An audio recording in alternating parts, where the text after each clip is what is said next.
Ah.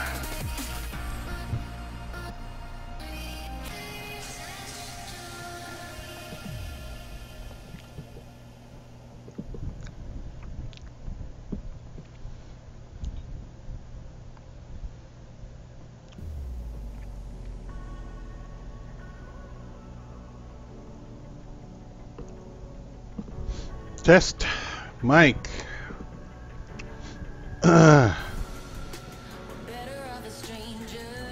Oh.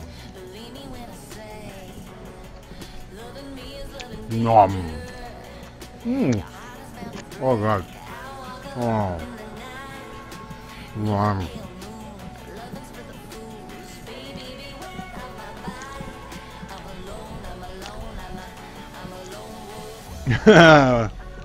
What's up, Kuya Lionel Shoko? What's up, Kuya Norms? Why upside down? Kasi wala nang space dun sa baba eh.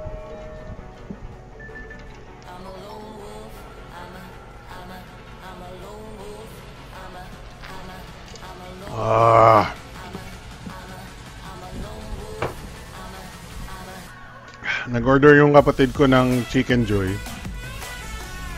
Hindi ko lang nakita. I've been working all day. I cleaned my room. I think nagising ako ng 6 a.m.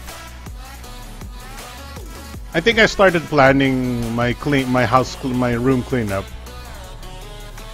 for most of the morning, and then alas 12 ng tanghali. Cleaned up all my crap in my room.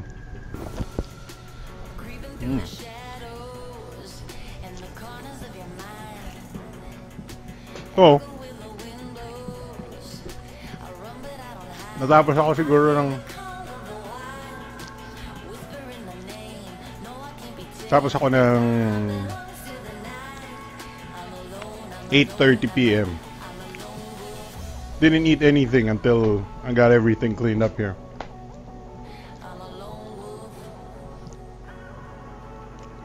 Napakain na naman ako. God damn, dude. I'll keep that spicy. Oh my god. Spicy. Yeah, it says spicy right there.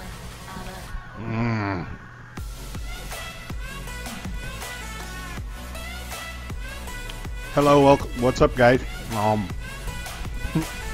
Yung tunog ko talaga, tunog yung heavy sa sa TF2. Nom. Nom.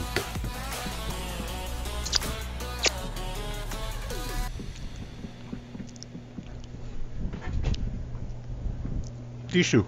Meron akong tissue. For my nyom. Yan.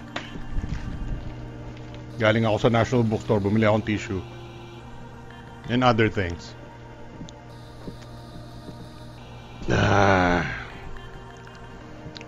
Full details na pala yung pricing ng laptops ng Acer sa Helios 300 Special. Sige nga, mamaya paano na lang ako, patulong na lang ako, wala akong kaalam-alam sa Acer. Hindi ako nakinig. Hindi ako nakikinig.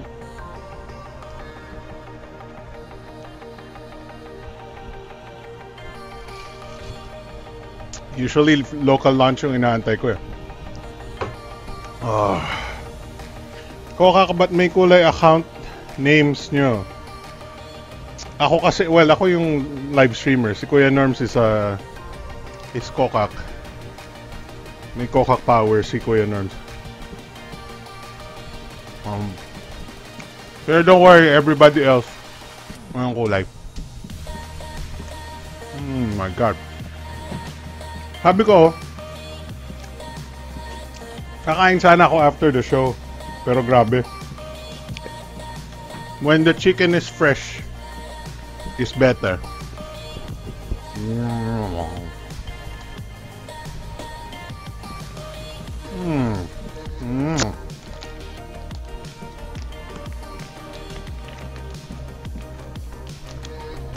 Kaya magpa-sponsor tayo ng Chicken Joy.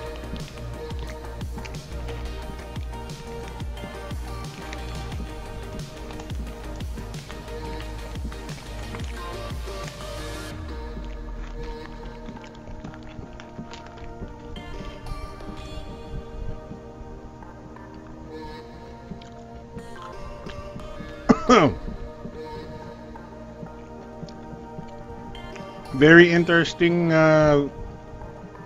week when it comes to if you're into movies.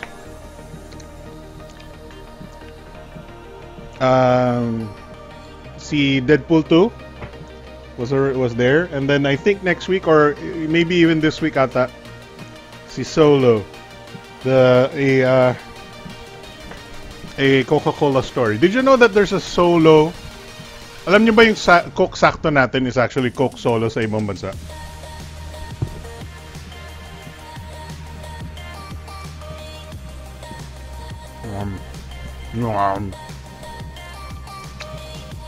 Sa Kuya Gian, wala na ako space dun.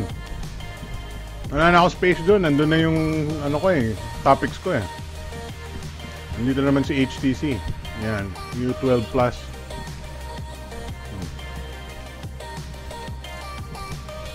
No notch. No notch.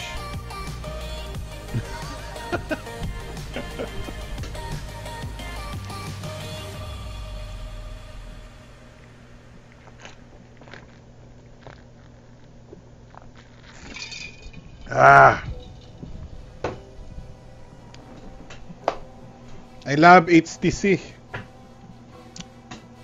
Kaya lang baka mahal. Ang pinakamurang HTC U12 Plus, ang nabasa ko is $800. So mas mahal sa UK, which is 700 Great British pounds, which translates to around 50,000 pesos. Nag-crash na naman yung fake news yung webcam ko, buisit. Fake news. Kamusta yung mix ng audio sa Hindi ko pa natetest yung lagi na naman ako nagbabalik-baliktad ng music. Teka lang, buksan ko nga.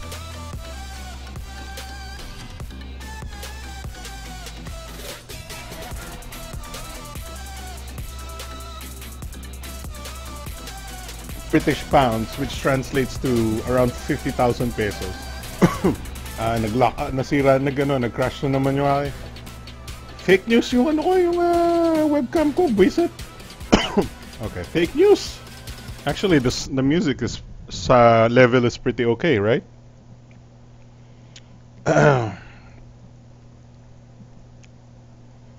Siguro if I were to be asked, baka ibababa ko pa ng konti yung music by a little bit, by just a little bit. So dito ko na lang. So ang baguhin yan dito, yan.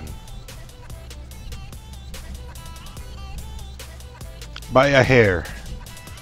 Just remove the lower music by a hair. Yan. I think I think yung nabili kong webcam is is fake news. Baka sirain talaga yung webcam ko. Either that or lang talaga, na-overload lang yung USB bus na ginagamit natin.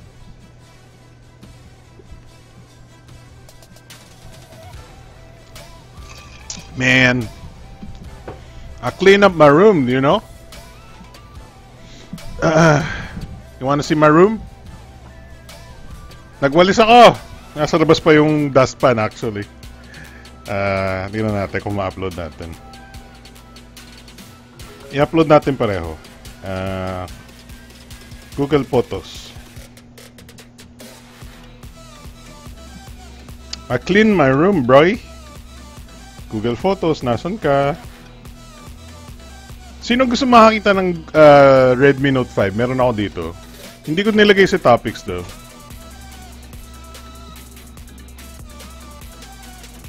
It's very good, the Redmi Note 5. Very good.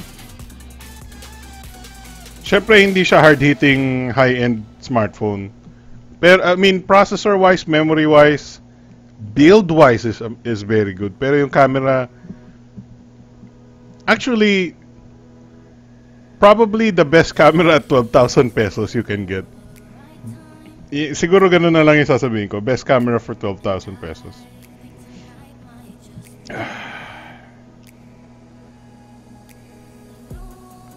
Pero yung build quality nung nung Redmi Note 5, grabe. Alam mo kung hinold up ka, pwede mong isapak sa sa hold upper yung Redmi Note 5 eh. Boom! Patay siya eh. Wag lang kung may baril siya. Kung may baril siya, takbo ka na. Bigay mo na lang. 12,000 lang yun.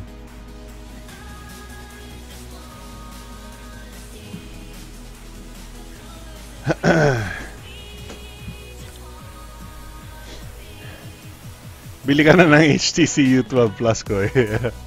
Kung binago nila yung pangalan, bibili ako. Putang ina, sorry. Teka lang. Kailangan linisin. May project ako ngayon eh. Project ko, lilinisin natin yung language ko sa BTS eh. The Impossible Project. Oh my God.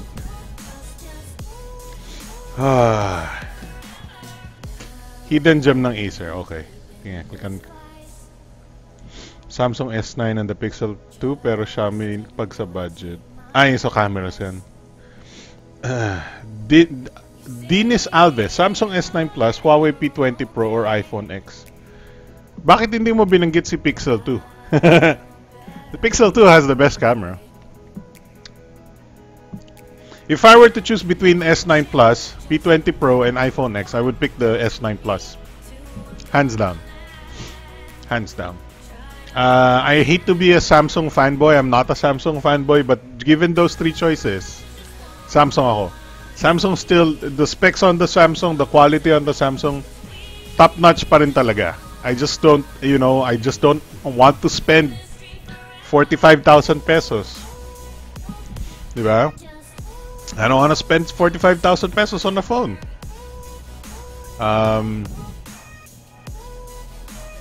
Pucha, laptop na yun eh.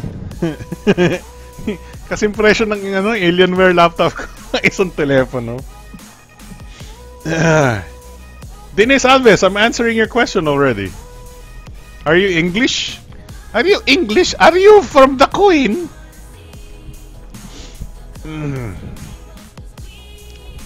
Ano gagawin ko sana? I forget.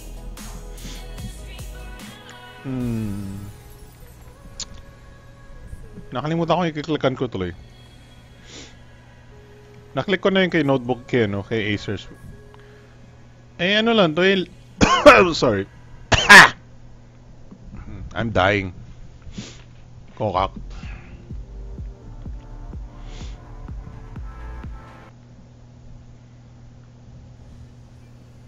Yan, ito yung link ni Kuya Norms. But you will spend it on HTC U12 Plus, Kuya, the 45K. I hope not. I cross my fingers and hope that HTC U12 Plus will not cost 45,000. I hope it was 40,000 pesos. Kung 39,990 yan, kung 39,990, I will preach to the high heavens, and then I will say, dump on the haters. Dump. Ang pangit. Ayoko ma-associate with Logan Paul.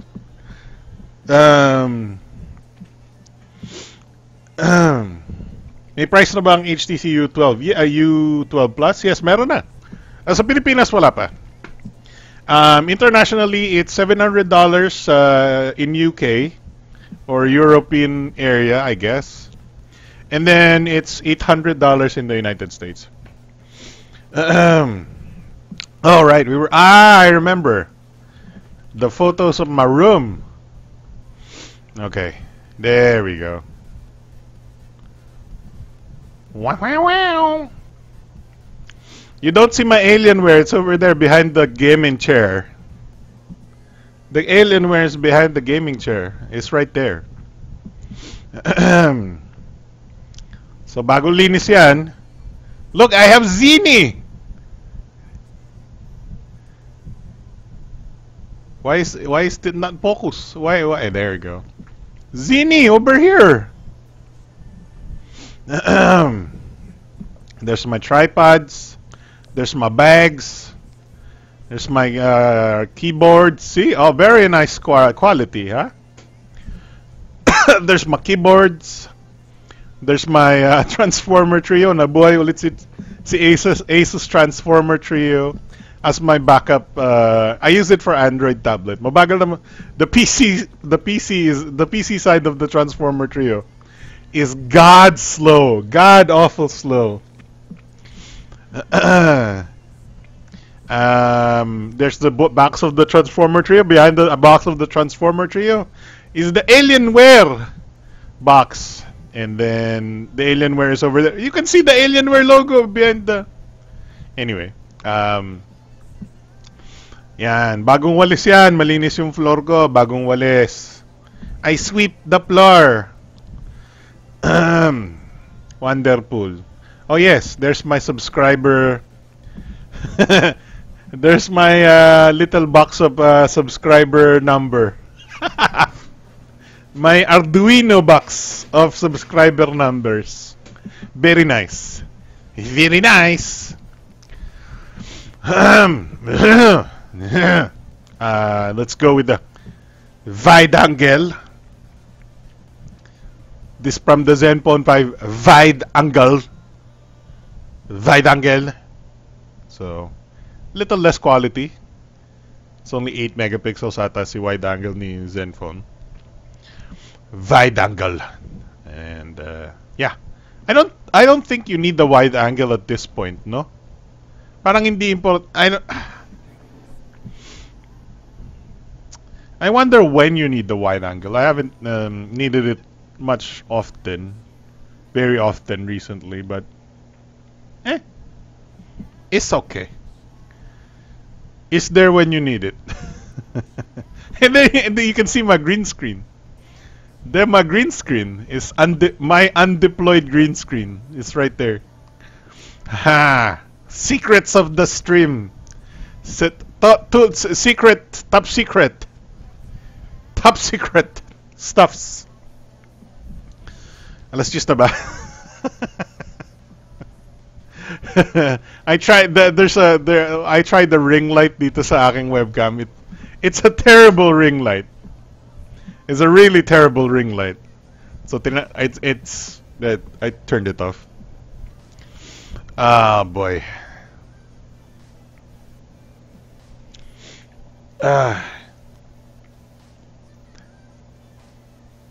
So kamusta kayo mga kuya? What's going on? Everybody.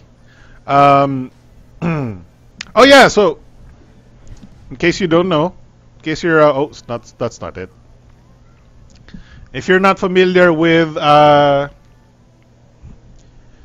if you're person of the YouTube, this is my lighting setup. If you want to see what kind of lighting I use, this is my lighting right there. That's soft boxes. They're soft boxes, and they have stands. And then top secret, not top secret, but it's a nice trick that not a lot of people know. You buy leg weights right there. You buy leg weights and then you tie it on the pit of the softbox so it doesn't fall over. Okay, so when the softbox get pushed, they don't like timber. No, all right. You put leg weights. Okay. May phlegm na naman ako. Okay, so yeah, ayoko na. I should drink more water. More water means I can speak better. But I drank soft drink again, which is bad. Mwah. Mwah. Tech new video, what's up?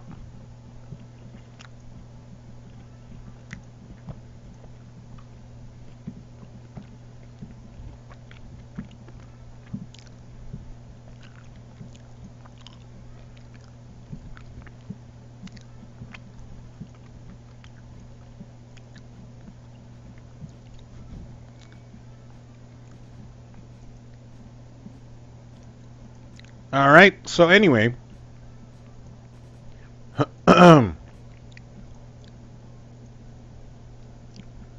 welcome to the show. This show is called The Big Time Show, and then we're going to talk about tech stuff that happened this week.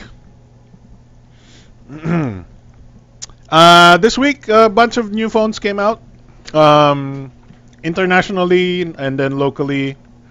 Locally, we have the Vivo Y85. I have no idea what that is. The Galaxy A6 and A6 Plus was launched in the Philippines. Those are gonna be available in June. The Oppo F7 Youth was announced as well.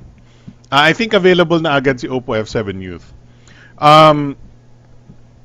Very interesting or second quarter of 2018 is happening now.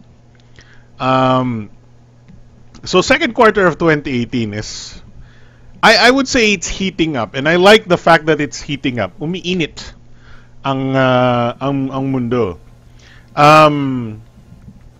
Who knew that the second half of 2017 would, or even the third half, malapit na tayo sa third half eh.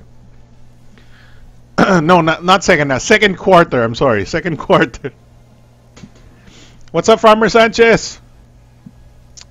Who knew that the second quarter of 2018, saka papasok yung mga bagong processors, right? So, almost just in time for the new Snapdragon 845, we're getting new Helio P60 phones. We're getting, nagtitrickle down yung Snapdragon 625 down to more affordable phones. And the level of power and performance na makukuha natin for a very low price is ridiculously good now. It's like mind-boggling. It's super mind-boggling. Heck, this little guy.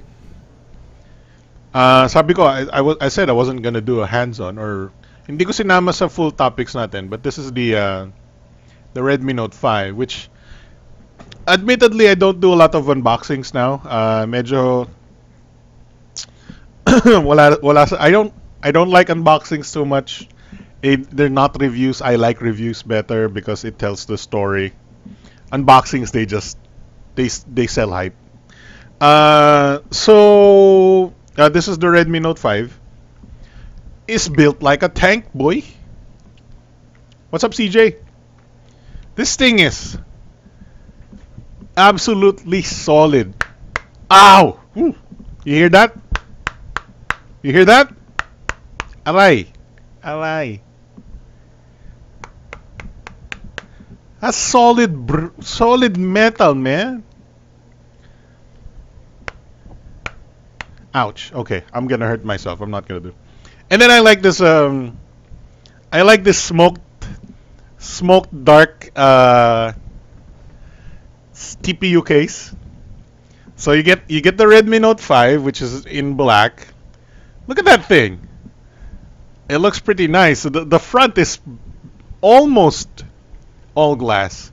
You can almost not see those things if you turn off the display. But there it is, 18:9 ratio display with the rounded corners. And then you put this thing on, and then look at it. It's like a different phone, kind of.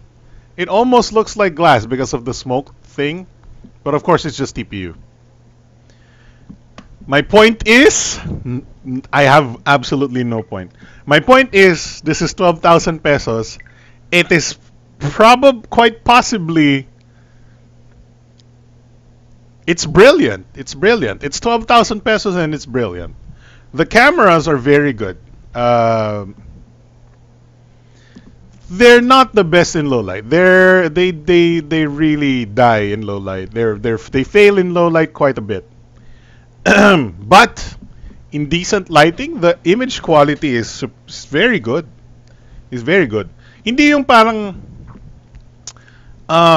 it's not like a bad camera doing good in good light. It's a good camera doing good in good light, but a camera that just cannot do low light. Same lang ba sila nag-build na Redmi 4X? I haven't tried the Redmi 4X if I remember. Yeah, metal. They're all. I think they're all metal build, and I'm just exaggerating a little bit. I just think this thing looks really nice, and the build is for the specs you get. And then this is still 4,000 milliamp hour battery, you know. Redmi Note 5. Redmi Note 5. I'm still in the process of. I'll show you some photos if you want.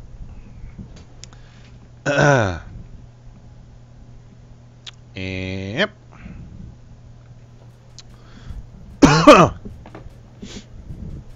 La da da. Let me see. It's in my secret folder. You can't see. I'm not gonna show you what the name of the folder is. But where did I put it? Ah, that's not there. What's up, Jinxing? Yan. Alright. So this is the Redmi Note 5. These are some photos of the Redmi Note 5. And actually, they're actually quite impressive, you know. I see some problems with some of these photos. Little bit of dynamic range loss. But overall, I think the detail is there. A little bit of noise. Honestly, this is just 12,000 pesos. Okay, the this is Redmi Note 5, right? I'm pretty sure. Ah, no, this is with beautification. I hate the fuck. Oh yeah, so you can see that there's labels on the Redmi Note 5 shots. This is Redmi Note 5, but they don't label their selfies. I don't understand why. This is okay, but look at the color of the chair. Yung chair is medyo turning into a little bit of a watercolor painting, an oil painting. But truthfully, this is still decent for that lighting condition. And this detail, middle of the pack. But it looks good for 12,000 pesos. And ang gusto ko dito is their balance of the bright and yung pagka HDR niya. I don't know how to explain it, but this is a nice. This is nice. I think okay, ganito na lang. So let's say I'd compare it with the Zenfone, right? Let's say theoretically, what do I think about this versus the Zenfone? Number one, I think this has better color representation versus the Zenfone. The Zenfone has better detail over this, and I think that's most of the comparison there. Dexterto says best 12K phone. I think so. I think this must be the best. Probably. This is the weirdest tree in the world. Sorry, medyo na iba tayo ng topic, but I'm just what did my phone just talk to me? Look at this tree. This tree is so weird. Okay, so here you go. If you zoom in like this, you would normally look for detail here in a better camera. You would normally see much sharper detail inside this weird hollow tree. But dito medyo mukha na siyang uod. Parang uod na yung mga yung part ng photo na to. But this tree is still weird kasi wala na siyang wala na, it's dead. But what? It's an alien tree. Anyway, so I like its balance of this HDR light and dark areas. Very good, very good. I thought this is very good as well. I like it. This is not in focus though. This a little bit overexposed, a little bit, but not bad. This is a little bit blurry, mostly because of the handshake. This is pretty good. Honestly, for 12,000 pesos, this is impressive. The selfie is not the best. I'd say the Zenfone gets better selfies. Yeah. So this is where it loses detail. For example, there. I'm gonna zoom in a little bit more because you're watching this in low resolution 1080 whatnot.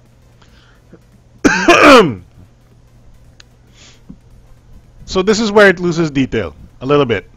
You would normally get more detail here on a more better phone, but honestly, this very good, you know. This is very good. This one's very nice. You can see na they tried to pull the bright areas and the dark areas a little bit here. Overall result is still very good. Diba? What? I can't say anything negative so much about these photos, except for the fact that they don't retain too much detail when you zoom in. I can't say a lot of negative things. Yeah, maybe a little bit over contrasty ang konti, maybe. But I like it. I like it. What's up, Ate Nyao Nyao? This is the Redmi Note 5. I think it's very good for 12,000 pesos. You get the 636 Snapdragon 636, 4 gigs of RAM, 4,000 milliamp hour battery, dual camera sa likod, 12 and 5 megapixel, I think. I forget the front camera. I think 12 din yung front camera. Hindi kasama sa topics itong Redmi Note 5, but I just wanted, if anybody has any questions about it, I think it's a very good phone. This will usher in the new era of competitive smartphones. The 12,000, the mid-ranger, the extremely budget, extremely good, middle of the pack mid-ranger. Okay, so there's no notch, but there's a big forehead, or relatively big forehead, and relatively big chin, which makes this a little bit taller than usual phones. So here's the Zenfone 5, right? And you can see a little bit, just a little bit taller, a little bit taller. But for what it is, for what it gives, also very nice UI. There's some complaints that I would post towards the UI. Marami pa ring animation si MIUI. Turning off the phone and rebooting takes like forever because of the animations that we press button, wink. But for 12,000 pesos, I can't complain. Okay, that's the Redmi Note 5. I'm just giving you an idea of what's to come, because the Redmi Note 5 is the ano pong daily driver ko. It's a C10. Babalik ko na yung SIM sa HTC soon. Well, kasi babalik ko na yung Zenfone eh. So here's my HTC. HTC. It's to know. Corny mo? Get my wireless controller. Go back to this scene. Okay. So that ushers in the new era of smartphones in the Philippines. The new era of affordably ridiculous smartphones with Snapdragon 625 14 nanometer process. And thankfully hindi nagpapatalo si MediaTek, right? And the Helio P60 is making waves naman in the MediaTek space. There's only a few Helio P60 phones so far. Most of them are Oppo phones. I think all of them right now sa Pilipinas are Oppo phones. But the future is promising for Helio P60 as well. So I don't know what after that. Well, I can't talk about HTC kung ganon. Let's talk about the Oppo F7 Youth. Yun na lang kasi relevant yun eh. Dexter to, what are you saying? Better than Oppo and Vivo? What do you mean? What do you mean? Oppo F7, Vivo V9. What do you mean? The Redmi Note 5? In some aspects, sure. But you're comparing 12. a 12,000 peso phone to basically 18, 19,000 pesos. What's up, WizTech? All right, so Oppo F7 Youth is a 14,000 peso phone. Let's see, official. Dito na lang tayo kay unbox.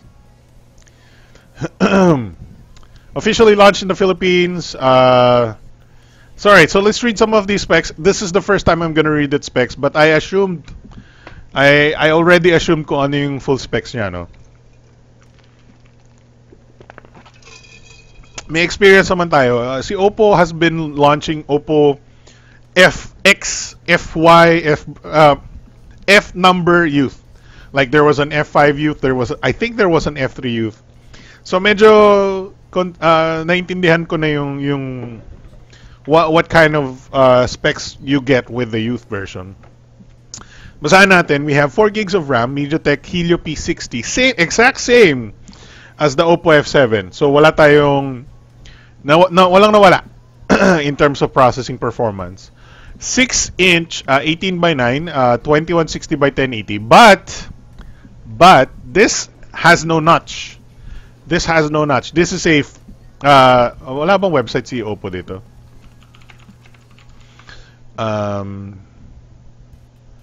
Wala bang website si Oppo ng F7 Youth? Wala. Okay, so look at this. We got 4 gigs of RAM, 64 gigs of storage, 13 megapixel rear camera with 8 megapixel front camera with AI beautification. Oh no, nawalan tayo ng 25 megapixel selfies. What will you do with no 25 megapixel selfies? Paano na tayo kung wala tayong 25 megapixel selfies? Mamatay na tayo, wag lang mawalan ng 25 megapixel. God dang! Anong gagawin natin sa 8 megapixel? Diyos ko, katiting na megapixel, walang kwenta yan. Joke lang. 8 megapixel. 3,400 milliamp hour battery, Android Oreo. This is actually, I think this might be the... Correct me lang talaga if I'm wrong. Okay, so magkano to? This is what? 14,000 or 13,000? 14,000 pesos. Okay. So, magkano yung Oppo F7? 18, di ba? I would rather buy the Youth than the... Yeah, 18,000. Okay.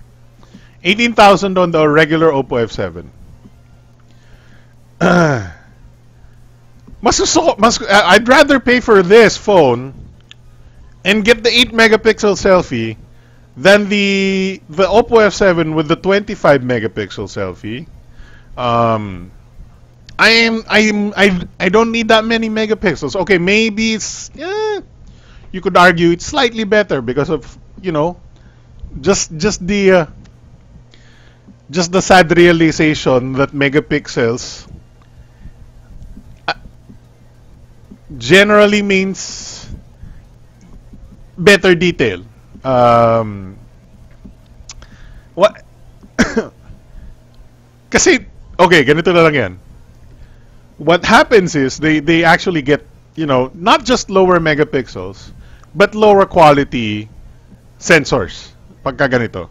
So your 8 megapixel sensor is not the same like size or quality as the 25 megapixel sensor ng Oppo F7. So it's not like you're getting 3 times more light on each pixel on the 8 megapixel selfie with the F7 Youth. It's basically the same amount of image, the same amount of light per pixel, but just 8 megapixels, right? So it's not like we're gaining low light capability at a lower resolution. But when they're introducing phones like these, they downgrade the sensor itself. So 8 megapixel selfie, 3,400. This I like this phone. 14,000 pesos. I like this phone. I like this phone better than the F7 because you get the Helio P60 at a lower price. But there's another but batters. May iba pang Helio P60 and it's from the same brand but kind of thing. Hindi lang natin alam kung narin sa Pilipinas, but I'll talk to you about that later kasi medyo importante yun eh. Is important, okay? ano ba, gets a slight bump down in price at $13,990. Will be available in the stunning solar red and gorgeous diamond black. Pre-orders May 28 to June 1. Whatever. I think this is nice. I think this is a very nice phone with the Helio P60 for 14,000 pesos. I might even, very interesting. 14,000 pesos last year gets you absolute pieces of shit. Did it not? Except for the affordable like Mi A1 and whatnot. But think about kung ano yung binibili mo for 14,000 pesos noon with Vivo, with Oppo, with whatever brand. This is amazing to see. Even these brands that are more lifestyle oriented, they're now competing into and God. Okay, so let's talk about the next topic, which is another Oppo related topic, the Realme One. So this is how to explain it. This is basically the same phone, but sold online only in India. But I don't know kung merong I don't know kung magkakaroon sa Pilipinos ito. There's a problem. But converted price into the Philippine pesos is like 8,000 pesos. Or like less than 8,000. Mga 7,500 sabihin natin. 7,500 for a Helio P60. And I don't even care about anything else at that point. Bigyan mo ako ng 3 gigs of RAM, I don't care. Helio P60 for 8,000 pesos, I'm down. Give me it. Give me it. The Helio P60 experience from my experience on the Oppo F7, it launches apps fast. Even faster than Snapdragon 636. It launches apps fast. In gaming, yung 636 is better. But when it comes to task switching, the Helio P60 is better in my opinion. I don't know. I've only tried one Helio P60, so I might be wrong. Pero when it comes to the Oppo F7, yun yung natsubukan ko eh. Ang bilis mag-switch ng apps. Kumpara sa Zenfone 5, which is the 636. Kumpara sa Redmi Note 5, which is also the 636. So I think the Helio P60, what is it called? The Helio P60 excels in task switching. It just, it does a very good job of gaming, but it's not a gaming powerhouse by any means. All right, so Realme One is priced at $200 or 150 pounds, or actually 13,990 rupees. Okay. For the top version, there's a lower end version. Magkano yung lower end? Basta kinonvert natin to before nung in-announce ito. It was like 8,000 pesos, 7,500. It's ridiculous. And what's the specs? I forget. Ano specs ng Realme One? GSM rin na lang natin. This is sold online only, kind of like a Xiaomi phone. Kaya nga medyo nakakatawa dahil Realme and parang Redmi. So here we go. We have Helio P60. We have nga pala yung configuration nito, 256 gig RAM. Hindi, what 6? Okay, there's a 3 gig RAM 32. There's a 4 gig RAM 64, and then there's a 612. I'm gonna assume yung 8,000 pesos is 332.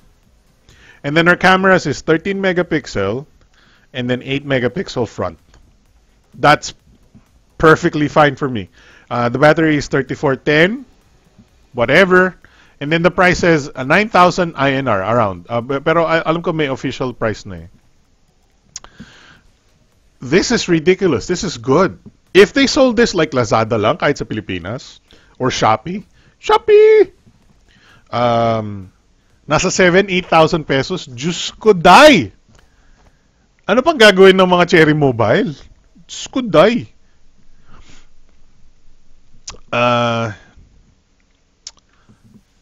Kakatawa ng real Kuya, tanong ko lang doon sa gaming review ng Oppo A7 kung kaya ba niya 60 FPS game sa mobile game. Hindi naman ito yung nakakatawa eh. Mga mobile games walang 60 FPS mode sa mobile games. I tried. Unless walang setting. Okay, so let's okay, lilista ko dito yung tinesting ko ah. Nagtest ako ng Arena of Valor. Nagtest ako ng ano ba to? Asa pa ba? Arena of Valor Mobile Legends. Hindi na ako nag-vainglory pala dito sa sa Zenfone 5. Mag-install pa ba ako ng vainglory? Kasi ang daming games mag-test eh. Kaya binabawasan ko yung testing games ko eh. Both Arena of Valor and Mobile Legends run at 30 FPS. Their maximum frame rate is 30 FPS. I don't know kung may data ko. I don't know kung na-record ko yung data. I'm gonna try and show you my data if I can get it. I don't think I have any recorded data, but I'll check. All right. Try ko lang. So Oppo F7. I'll try. Ilalagay ko yung if I have more data, I'll ilalagay ko lang yung depende sa pag-edit ko, but I'll put as much gaming data that I can, or for at least for the time, if I have the time sa pag-edit ng Oppo F7 review, ilalagay ko yung gaming data niya with in numbers ha. Mag-load ka naman, ba't ang bagal mag-load? Okay, naglalagin na ako. Login. Okay.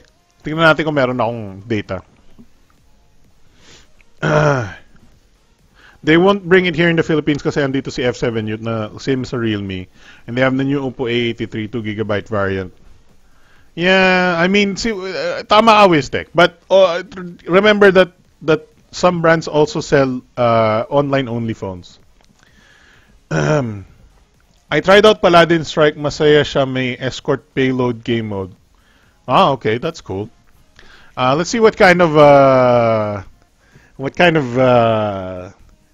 I don't have much data. Wala akong MOBA games. Okay. So, Honkai Impact, for example, is a game that can run at high frame rates. So, you can, I even set this at 60 FPS at some point, but hindi siya umaabot sa 60 FPS because of the performance thing. Kailan ko ba sinet ng ano to? I forget. Ng high quality. Anyway, Tekken is absolutely a game that actually runs at 60 FPS on mobile phones. So you can see that it runs Tekken generally at a high frame rate, right? So ito siya, yan, ang median FPS is 55. Yan, you can see all my data. 55 FPS ang kanyang average or median.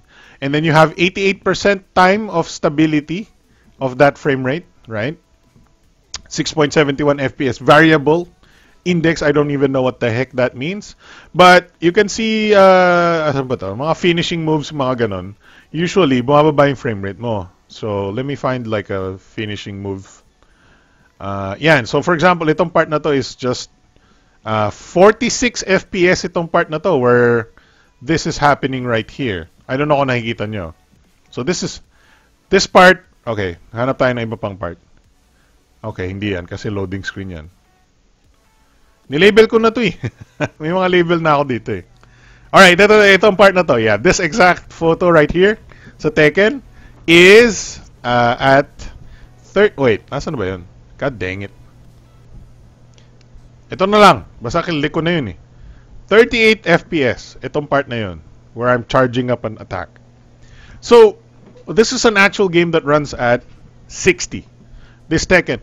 If your phone is powerful enough, that number is purely at 60. But bumababa siya, so ang number ko is 55, which is very good. Very good for Tekken, right? may drop frame siya, which I do not like, especially when playing games, when I'm playing game like a Tekken. Buti na lang yung Tekken is not exactly, for mobile, is not exactly the most demanding. Well, kasi you just, just tap the right button and tap the back button. Kung actual game of Tekken yan, bawat frame has to be perfectly accurate. But on a phone, it's not that, hindi ganun ka-needed yung accuracy ng frame rate. NBA 2K17, for example. Here, this is a game that runs at 60, and we're getting at 46 median FPS. So, tingnan natin yung mga parts ng So, ito yung you can see that the 60 FPS siya sometimes kasi nag-ano lang siya. Nasa interface siya. So this, I hope you're seeing this graph in high quality, or at least in a decent enough quality to read the graph. So if you're watching this at 1080p, medyo shrunk ng konti because of how our layout goes, but I hope you can read it. I think you can read it kasi hindi naman ganun kadami yung So this runs at 60 FPS, for example, the NBA 2K16. But the game pretty much averages at 46 FPS, and you can see that bar. You can see that it's literally almost yun na yung standard niya. Almost na siya eh. Almost nasa 46 siya, umaangat lang ng 60 FPS paminsan-minsan eh. Paminsan-minsan. So, there's the performance. I know wala pa tayo masyadong comparison with other phones. Mahirap pang pakita yon. I'll have more phones in this testing. Bala kong full testing ng Zenfone with all of the frame rate graphs and whatnot bukas. So, matatapos ko yun bukas. Marvel Future Fight, this is one of the more demanding games. Ito, yan. 60 FPS yan. So, hanap tayo ng demanding scene. I think this one, no? Yes, dito. So, may mga explosions sa game. Tama ba? Ito na lang. No? Ito na lang. Yan. Okay. Yung part ng game na yan, whatever it was, it dropped down to 40 FPS. But, mataas pa rin yung median FPS at 57. So, what's up, John R? So, this is very good numbers. A PUBG 30 FPS game. This is a 30 FPS game. It doesn't go up to 60. Look at this, right? So, it does pretty good. 29. Whether or not yung game runs at 60 or 30 FPS doesn't matter. But I have to say, if you tinatanong mo kanina yung MOBA games,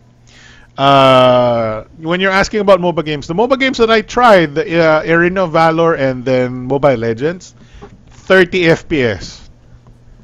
Wala silang high frame rate mode. They're just running at 30 FPS. Wala silang high frame rate. Rail Racing 3, this is one that runs at 60. There you go. See? Lumang game lang yung Real Racing 3, but I think it's a very well-optimized game as well. And it runs at pretty much 50, 69 FPS. Actually, meron pa ako dito eh. Asan ba yun? Sessions ba yun? No. Not summary. Kalimutan ko na yung ginagawa ko eh. Oh yeah, yung markers. Can I see the marker? Real Racing 3 marker. Hindi pa ako masyadong expert dito sa interface ko eh. Interface ni Oh my god, ano nangyayari? So, can I see a session? No notes. Can I see a session, please? Hindi ko alam paano i-load yung session na sinave ko. Basta may sinave akong session dito. Is somewhere there. But anyway, on average, it runs at 59 FPS. Pretty high. Pretty high. So, no complaints here. I think most games, you can see naman, Honkai Impact. Dito lang siya talaga bagsak kasi malaki yung very demanding si Honkai Impact eh. And then yung stock setting ni Honkai Impact nasa 30 FPS lang. But you can actually push it to 60 FPS. This is one game that you can actually choose the FPS, the maximum FPS of the game. Anyway, bagsak siya sa Honkai Impact. Sa Tekken pasado, decently pasado. Like, nasa 90% siya. NBA, medyo pabagsak na siya. Pasang-awa siya sa NBA. Like 46 FPS is pretty meh. Nasa maximum settings ito ng NBA. Todo settings ng NBA. You can definitely go lower settings. Honestly, kulang yung oras ko with the Oppo F7 to actually test it at the lowest setting and the highest setting. At also, nababaliw ako kung ite-testing ko lahat ng games. With the lowest setting, with the highest setting, sobrang daming trabaho. Future Fight, I think is very good. Pasadong-pasado siya sa Future Fight, 57 FPS. PUBG Mobile, pasado siya. 29 FPS at the highest setting ng PUBG Mobile. May mga drops, may mga dips, which is really scary dips. Really scary dips down to the 20s. 20 FPS on this scene right here. Tumatakbo ka lang. 20 FPS. So, medyo, honestly, masakit sa mata yung ganitong 20 FPS. But, 30, 20 FPS, maliit na lang yung difference. I wish PUBG runs at 60 FPS kasi it would look much better. But on average, it runs at 29 FPS, so it's extremely good and playable. Maliit lang talaga yung allowance mo talaga pag nasa 30 FPS ka doon. Bumaba ka ng 5 FPS, sasakit na yung mata mo. Real Racing 3, pasadong-pasado, no problem, 59. No problem. Very good. Asphalt 8, bagsak.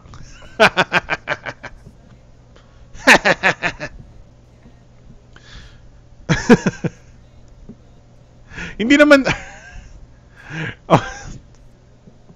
sorry, hindi alam ko hindi wala tayo sa top, wala sa alam ko wala sa topics natin yung Oppo S7 kaya lang nagtanong kayo eh. Po-promote ko na rin yung aking extras channel.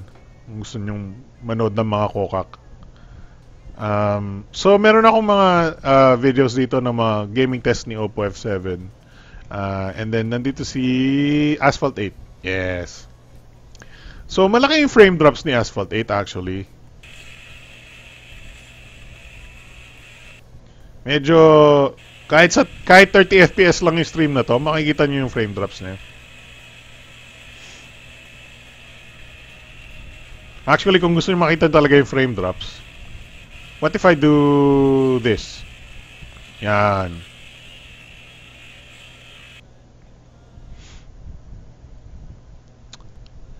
Ang dilim ng dilim ng kuha ko, no? Nag-i-experiment ako sa lighting nitong time na to eh. Alam ko may frame drop banda rito malaki.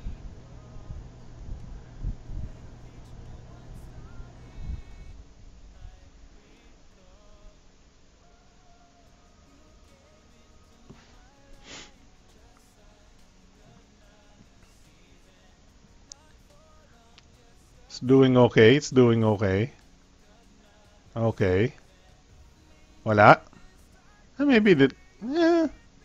May sa simula ba ng race yun?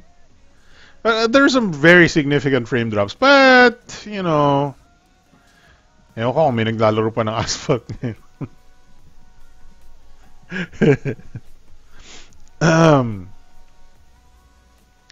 Asphalt is a good way to test yung graphical capabilities. Although, ewan ko kung may naglalaro pa ng Asphalt talaga.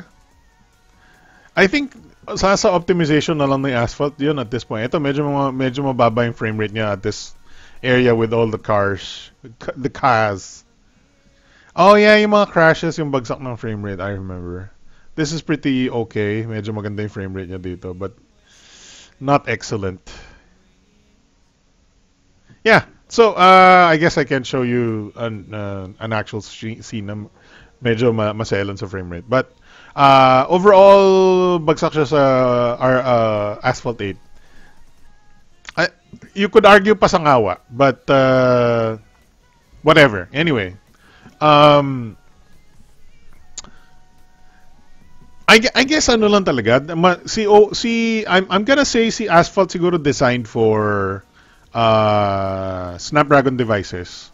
Ewan ko lang. Okay, so basta I'm just gonna say at highest settings ni Asphalt 8, medyo hirap si Oppo F7. So if that's a deal breaker for you, then ganon. Alam ko maraming tao naglalaro ng PUBG. PUBG runs perfectly at 29 FPS. Unfortunately, hindi siya 60 FPS because the game doesn't run at 60 FPS talaga. And that's it. So ang tagal mo, ang dami ko ite-testing bukas sa Zenfone 5, buisit. Puro mga games. Sakit sa ulo. Okay. So gagawin ko rin yung I'm gonna do more testing with the Zenfone 5 using that frame rate graph as well that you see. So we'll have some more comparison points later on. So the Realme 1, like I said, very interesting if dumating sa Pilipinas. The Oppo, honestly, okay, so not that I'm gonna choose, but if I'm gonna buy, if I'm gonna buy something for gaming, I would go with the Snapdragon 636. Hey, what's up, Gadget Addict? Welcome. Oh my God, it's a long time. Wow, I don't even know what to say. Welcome, sir. You're our famous representative from the GATA, from the Gadget and Traffic Affairs. Just drop by because I saw you're live, but I'm sleeping already. All right, I know you wake up early for the GATA, for your Sir Gadget Addict. You do great work, especially now that you're covering a lot of the MMDA activities. We wish more people can do whatever you do. I really like, you're our champion out there. I can't do what you do, honestly. You're our champion out there. You're doing God's work, or whoever you're, Vishnu. You're doing Vishnu's work. Clean up the streets. Clean up the streets, because we need it. Because the Philippines the Metro Manila is turning into a really tough place to traffic. Let's just call it traffic. Overall traffic and a lot of other things like bad parking spots or no helmets. Like people still don't wear helmets for some reason. Like it's such an easy thing to put on. You're already in a motorcycle. MP Simon says, Aisha ba yung foreigner na nagko-cover ng operations ng MMDA? Yes. So Gadget Addict is yes, the foreigner, the white boy, the British guy that covers the traffic stuff on YouTube. No, mostly on Facebook now, but yeah, that's him. That's him. So everybody say hi. I don't know if he's still around, but hopefully. Hopefully he sees your comments. Tell the MMDA bosses more operations in Sampaloc, please. I just really hope things, this is what Gadget Addict does is a great thing. We just need to get a lot of people just need to obviously, it's still in the early goings of just changing stuff, changing the traffic, following MMDA and making their actions much more easily seen by the public, and seeing offenders, humiliated is also a nice thing. It's just a lot more people need to get used to the idea that they need to follow laws. Because they've been so used to not following laws, right? So I hope, more power to Gadget Addict, more power to, whoever is leading the MMDA charge out there, whoever has, good intentions, cleaning up the streets, all right? So more power to you. I think he's gone, but I think he's already gone. Baka matikitan tayo ni Gadget Addict. All right, so what were we talking about? Okay, so we're talking about Realme 1, and I think we're about done talking about Realme 1.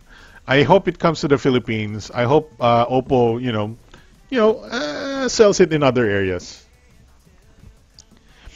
I remember at last Christmas when he was finding some gifts inside Data Blitz and saw a driving wheel controller with pedestal and saw Marikina. I don't. Kuya Lionel, I don't know. I don't know who you saw.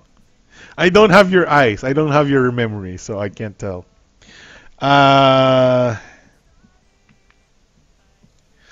Kainis yung mga name dropping no offender sa videos ni Sir Gadget Addict. Yeah. It's funny how they try to get out of the ticket, right? They just why don't they just accept the fact that, you know, they messed up, they got caught, you know, let's move on. No, they just have to fight the ticket, right? There's no sense of responsibility when it comes to, okay, yes, I know I didn't have a helmet, right? Why don't give me the ticket because I accept that responsibility of not wearing that helmet, because you caught me red-handed with no helmet on my head. Why would I need to dispute that, right?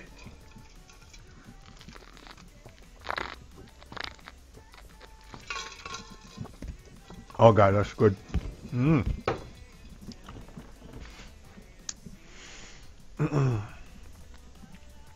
Anyway, so Oppo F7 Youth, 14,000 pesos, pretty decent. Honestly, you know, it's a great alternative to the Oppo F7 if you can't afford the F7.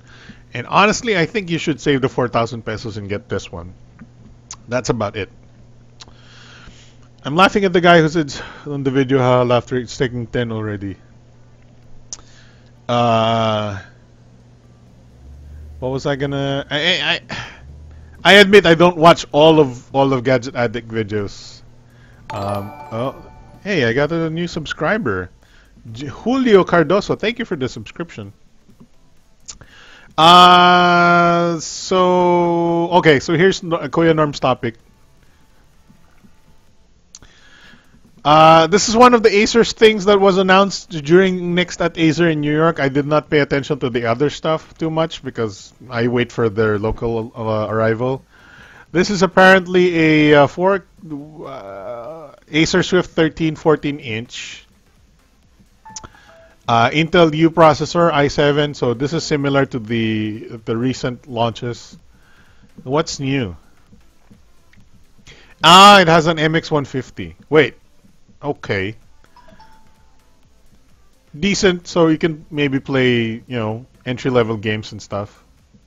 Magkano? Okay, there's a price. Okay. So the i5 edition with 4 gigs of RAM with a M.2 SSD, 1080p IPS display is $700. Wow, that's pretty good. What? $700 is what? 35,000 pesos? 40,000 pesos? This is good. With an SSD? I like this. It's good. That's a 14-inch variant. And then the 15-inch is about 50,000 pesos ish. Don't care about the 15.5. But yeah, okay. Interesting. And then they can get a 4K display, which you don't want. All right. The Helios 500 will start at around $1899. So that's what 110,000 pesos. Oh, okay, 116,000 pesos.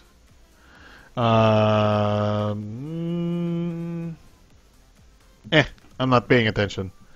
When it's high price like that, when it's up that price point, actually, maliit na yung ano eh, honestly, there's a lot of laptops at 100 plus 100,000 peso price point, and it's not about specs at that point. It's about, you know, design, thermals. You know, some people like the Zephyrus because it's nice looking. I like the Zephyrus because it's nice looking.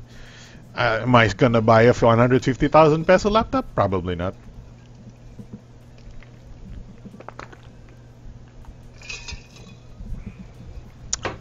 I don't got not much money. All right. What's our other topic? Oh, I want to talk about the HTC.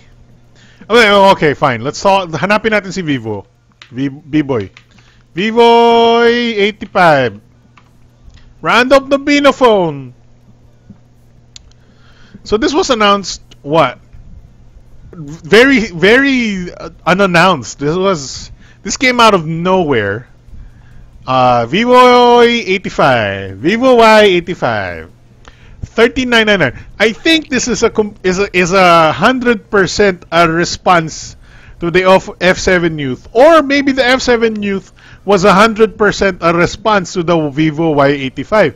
Which one came first? I don't know.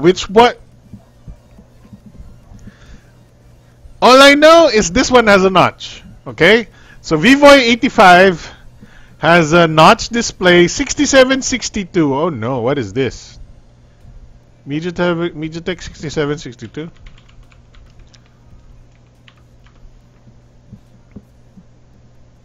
Helio P22? Wait, bago lang to ah. Kaka-announce pa lang nito ah. This was just announced, wasn't it? Yeah, apparently it has a 6762 Helio P22. Why would you buy a Helio P22 for 14,000 pesos when you can get a Helio P60 for the same amount of money?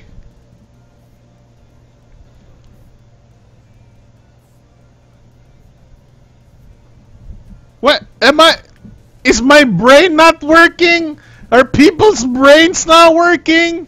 Are you supposed to say that the 13 plus 2 and the 16 front camera is better because, you know, fucking megapixels, and then comparing the processor Helio P22 to the Helio P60? Okay. 4 gig RAM, 32 gigs of storage. So I think 64 gigs si Oppo F7 Youth. 3260, pretty much the same. It's pretty much the same phone except for the processor and the cameras and the notch. Okay, maybe 3 differences. Why another crappy product and pricing from the selfie expert Vivo. Just what? Why?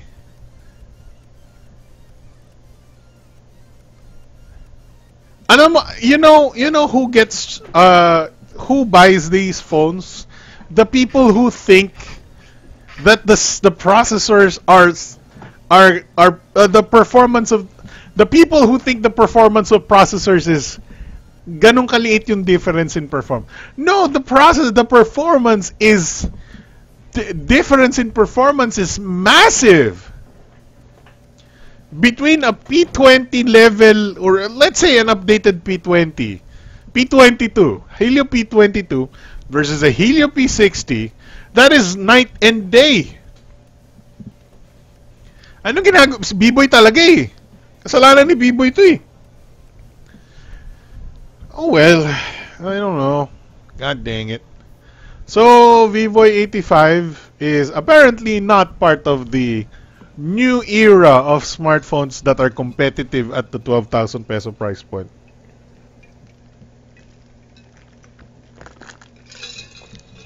But you get a 16 megapixel selfie. Alright, so there is Vivo Y85.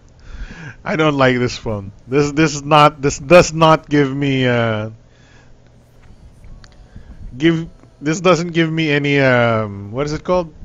Confidence, or doesn't make me happy. So I'll just close this browser window now. What's our next topic? Okay, so Honor 10. So Honor 10 is going to just a few short announcements. So Honor 10 daw darating on May 31st. So this coming week, we'll find out more about the Honor 10. Ang estimated SRP ni Honor 10 mga 23,000, something like that. If I'm not mistaken, pinost ko sa BTS community. 23,000 for an Honor 10. I think that's... Wait, tama ba yung... let me just check my post. Under the spotlight! Ano yung saan ko pinost yun? 23,000 sa Bangkok and Vietnam. For would you like an Honor 10 for 23,000?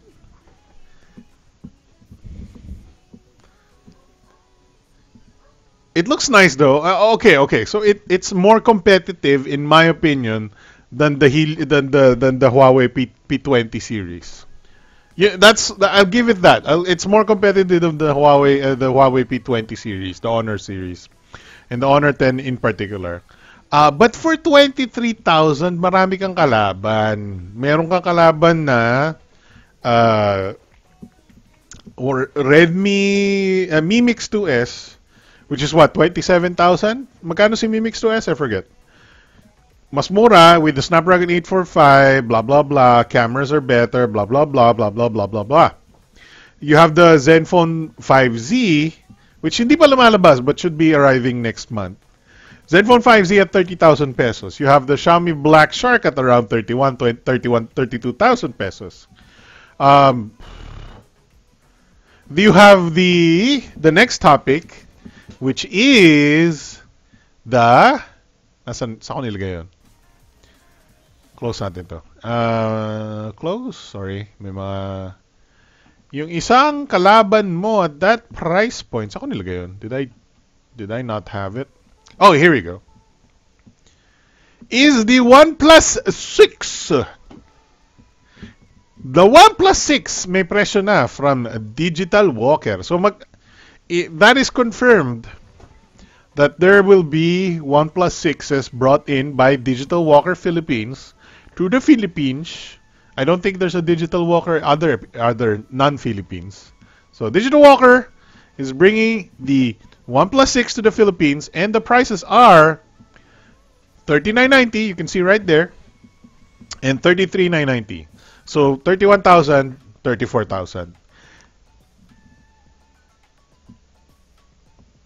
I don't know if I like that price. It's good. The price is good, but not OnePlus good.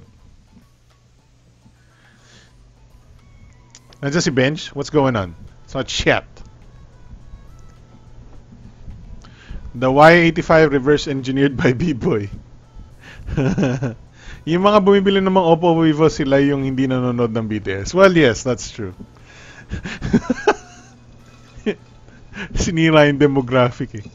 Huwag nyo awayin. Malay nyo nanonood sila dito. Malay nyo lang.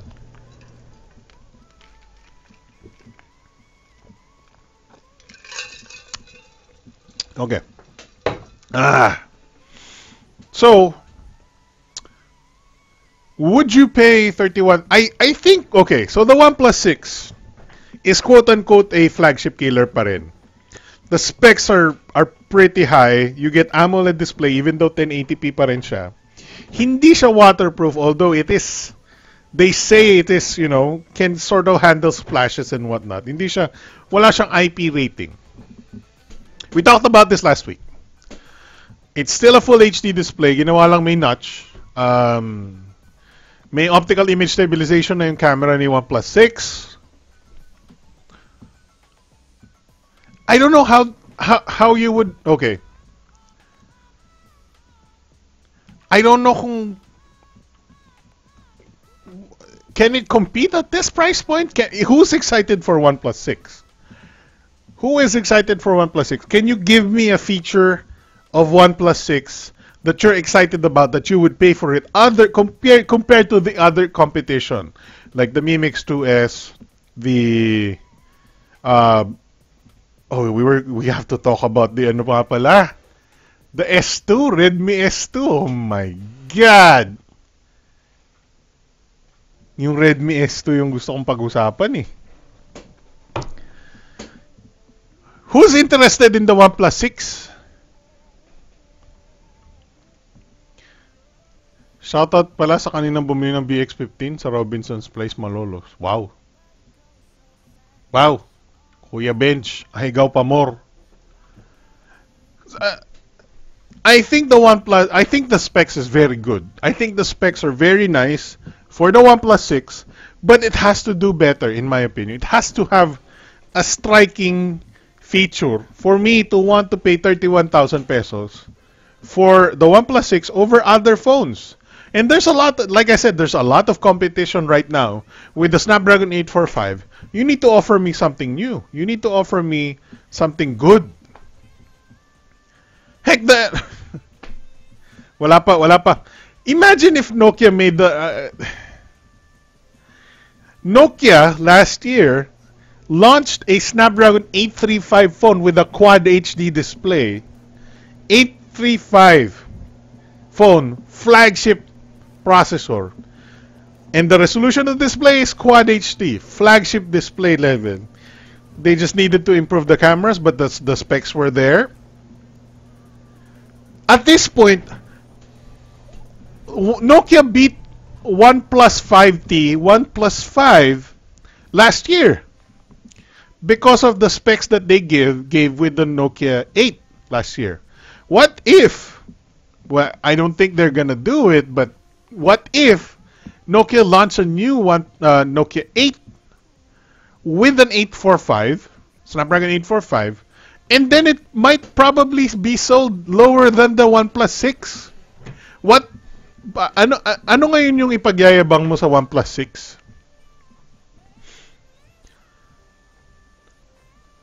6?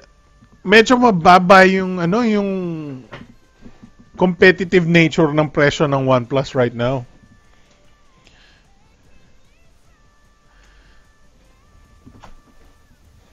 What if you're just going by brand recognition? The Asus Zenfone 5Z, and I think the 5Z basing also basing from the 5. Let's assume that the Zenfone 5 upgraded natin ng konti, and with the processor and extra memory of the 5Z, it's basically the same phone except more memory and more processing power. I like this phone. The Zenfone 5 is a great phone. If I got this the 30K for a Zenfone 845, I think it would be a great phone. It might lead me towards the Zenfone versus the OnePlus because at least alam ko tong telepono na to versus the OnePlus, which is hard. I know I like Digital Walker. They're probably gonna support this phone. Probably gonna give you warranty and whatnot. But when it comes to brand recognition, Asus mananalo over OnePlus dito sa Pilipinas. OnePlus needs to offer something new. Better wait for OnePlus 6T. I guess so.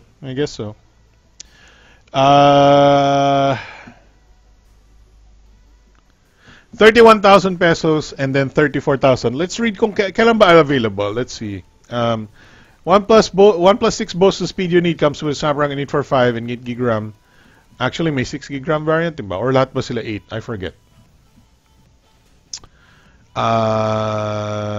Okay. Kailan yung release? Sinabi ba?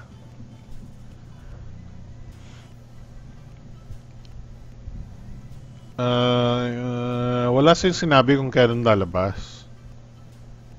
Okay. So they didn't say kung kailan lalabas. When will OnePlus 6 be available? We're already preparing for that with you in mind, so stay tuned for announcements through our social media sites like Facebook and Instagram. So there's no date availability for the OnePlus 6 in the Philippines. But at least, thankfully, there's one. And even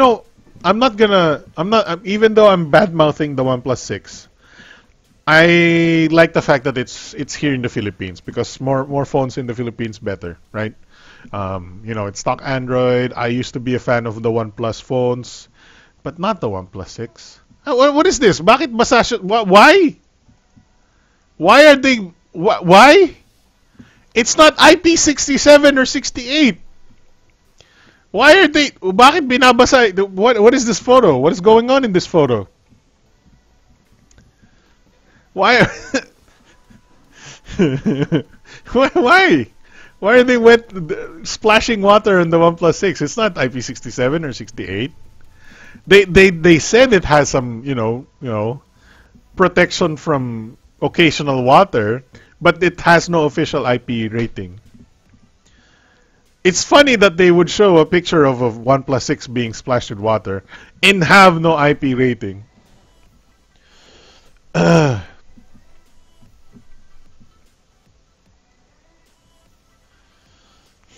Maybe panglaban ni OnePlus yung Oxygen OS? Maybe, yeah. I mean, I like the Oxygen OS overall. But, like I said, the competition is fierce now. Pero dito sa Pilipinas, marami siyang competition unlike sa US. I think in the United States, I mean, okay, sure, there are less known mid-range phones in the US, I guess. Sana in the future upgradable na mga phone. That's not gonna happen. Remember the modular phone, the whatever Google Project Ara, and then people. Let's see if I can find some Project Ara comments. Para meron tayong may comedy naman. May comedy. That's comedy. Ganap tayo. Baka naman may papahiya sa inyo sa pag naganap tayo ng comments ng Project Ara.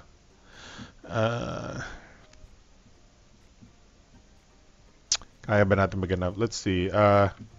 Project Ara. Oh no, we can't find any. Wala nang mahirap. Modular. Hanapin natin modular. Wala. Okay, I can't find the comments. There were some people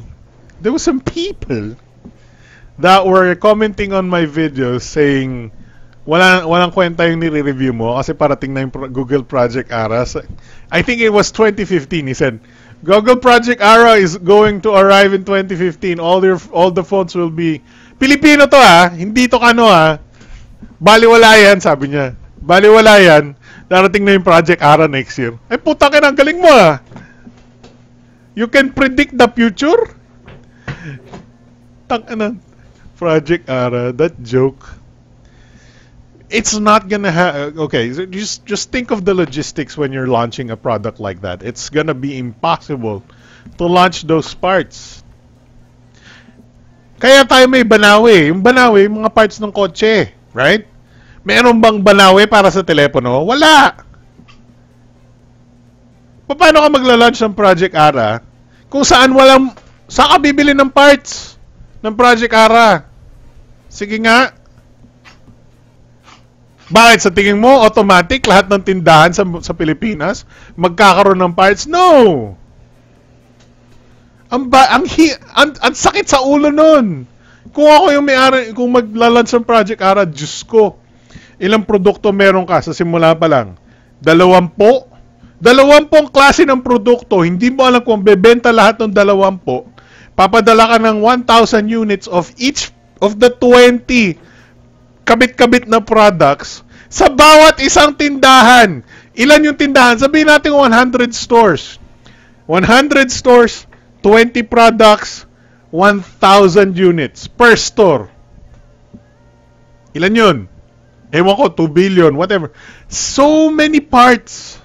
So many moving parts in a modular phone to make a Project Ara. So terrible for that to come true. That is such a it's like parang hello, this is the new Nissan engine. Okay, buy the engine now and put it in your old Nissan Patrol. I don't know. Anyway, I'm not trying to make light of upgradable phones. Okay, so you can maybe your point about upgradable phones is not exactly fully modular phones like the Project Ara, but I still think upgradable phones will lead to some issues when it comes to build quality and design, right? Yan ang problema dyan lagi we're in the era of hindi na rin natatanggal yung baterya. That was like our last bastion of upgradability, yung baterya. Kasi dati pwede mong palitan ng mas malaking baterya So in-upgrade mo yung telepono mo in essence, right? Bumili ka ng Zero Lemon na mas malaking baterya na may malaking malaking puwet ano yan? Hindi man apple bottom. Ano yung iniisip ko? Na kanta. I like big butts, right? So, yun yung last bastion of modularity na kaya natin gawin dati is bibili ka ng telepono and then you buy a big thick battery behind it and then you put the back on na malaki din. Or the old ones, yung mga Nokia Express Music or whatnot. Papalitan mo yung mga kulay nung case niya. But Today, we don't have modularity in our phones.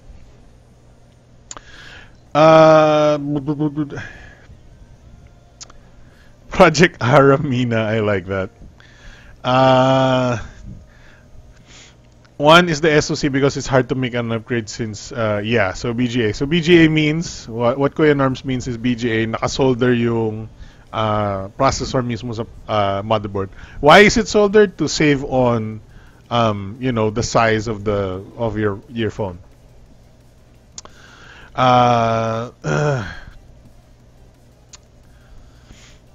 Pati laptops puro soldered. Of course, of course. Para maliit yung form factor.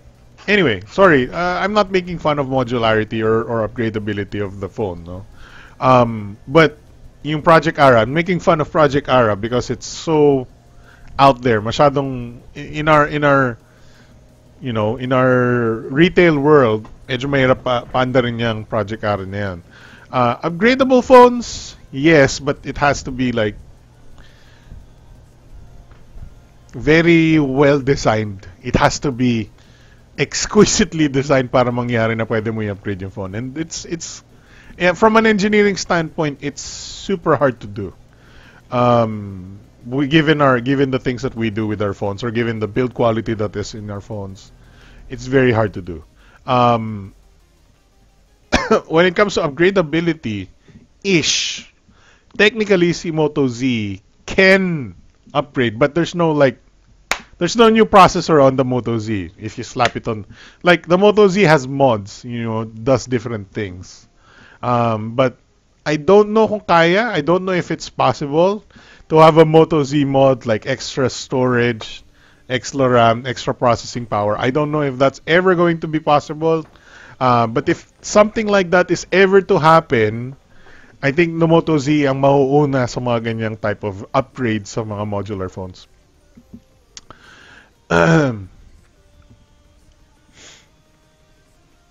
Medyo okay yung Moto kaso pricey. A little bit, yeah. And wala masyadong magandang mods. So there's the OnePlus 6. 31,000, 34,000. I think the prices are decent. I just don't know if they're gonna be competitive with our current market. Yeah. I want to see more reviews though kung ng OnePlus. If for example the reviews on OnePlus 6 is super good, then maybe I'll put my bet on the OnePlus 6 over the Zenfone 5Z.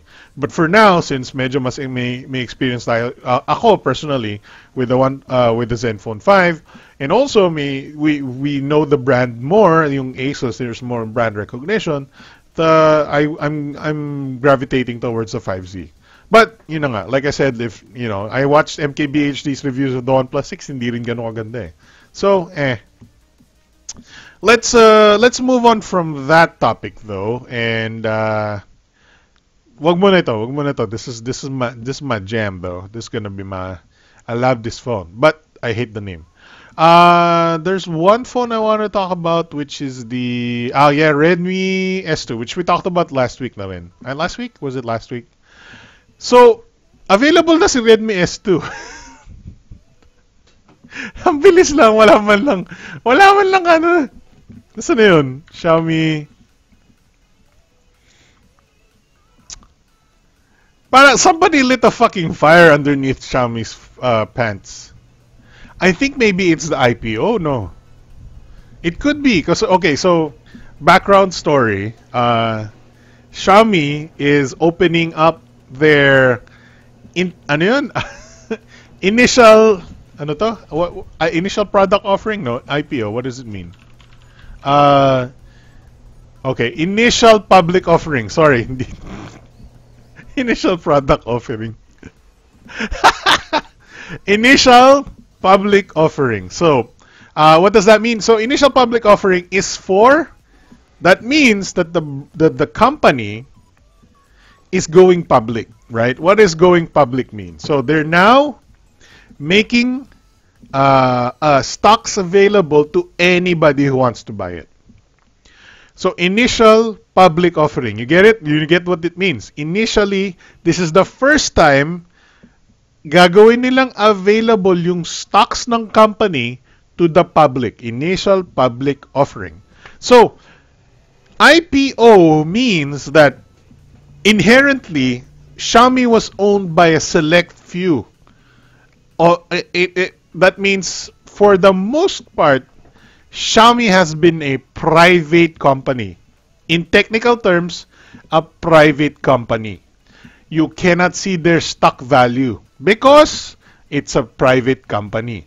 Once it becomes IPO, initial public offering, that's when the stocks get traded sa mga stock exchange. Right? Philippine Stock Exchange, New York Stock Exchange, blah, blah, blah, blah, blah.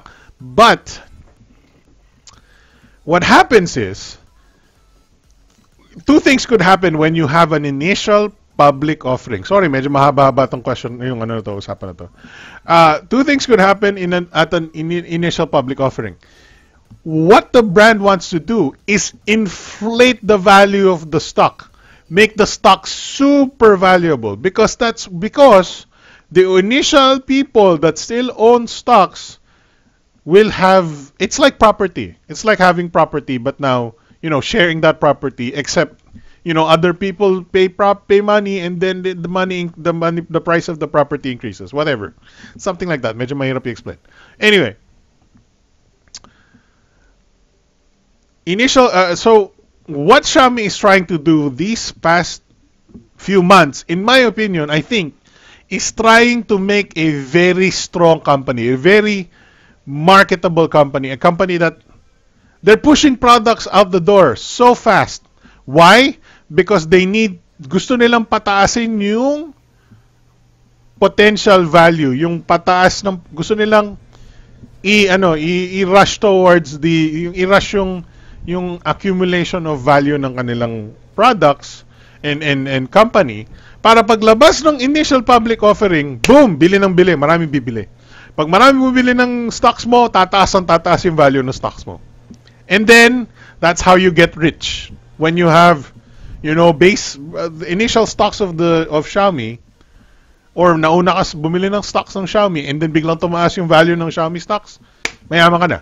And also, dividends. Stocks, if you have stocks, you get dividends as long as the company earns, profit and whatnot. Anyway, long story short, it's possible that ang bilis dumating na Redmi S2 sa Pilipinas eh. It was just announced last week in China. It was just announced last week in China. 1 week later, the Philippines is the first to I was the first to arrive. That's a Top Gear quote. Sorry. Not Top Gear, ano na sila ngayon? Grand Tour. So, I think maybe the Redmi 2S S2 is a product of Xiaomi having a fire lit under their ass because they're trying to get a high valuation for IPO. So, asan yung announcement for the Redmi 2S? Hindi ko mahanap. Xiaomi Philippines? Tingnan natin. May nakita ko announcement eh. Nasaan na yun? Redmi 2S.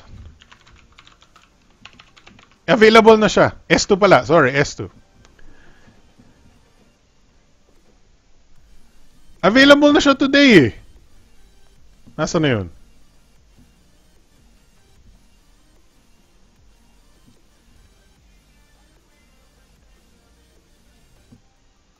Mi store? Ayun! See, I told you. I told you, homeboy. I ain't not lie, ha? I tell true, ha? Yan lang. I-remote ko yung aircon ko. Nainitan ako. Pinapawisan ako, ha?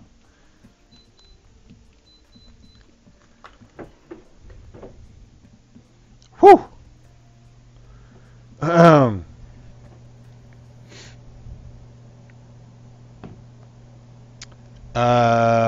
S2 is available here in the Philippines? Question mark. Sabi natin niya. Well, here you go. Ha? Here you go. Nabasa niyo ba sa ibang tech blog yan? I don't think so. There you go. So 12 hours ago, so that is 12 noon earlier, and they just announced that limited stocks only Redmi S2 3GB 32GB gray is available in the authorized Mi stores. What is the authorized Mi stores? Well, I can tell you that it is in Mi Store Trinoma and then Mi Flagship Store Mega Mall at Cyberzone.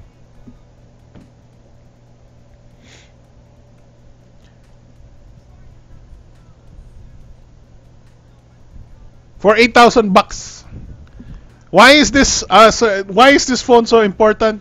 Because of it's a new Snapdragon 625 phone with a new 18:9 aspect ratio. Hindi na siya Redmi Note 4X na 16:9 ratio display. I think mas maliit yung battery nito over the Redmi Note 4X, but it has more cameras. This has 12 plus 5. And then meron siyang yun yung dito yung may video sila. Let's watch this video.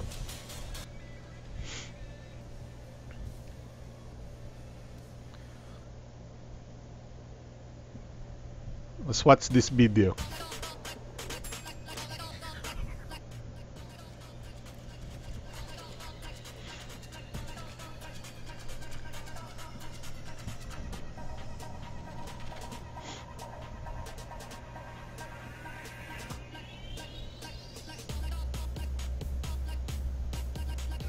Akala ko pa naman informative yung video, puro ano lang.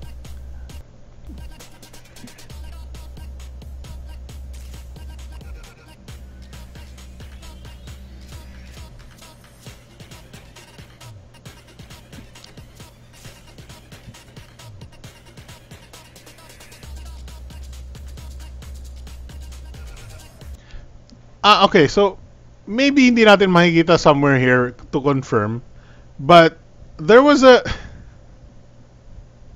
alam mo there was a crazy thing that happened. There's a crazy thing about the Redmi 2S. S2, fuck. S2, putang ina. S2.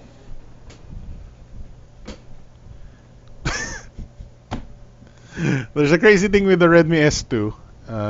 Tama, I got it right that time. Whew.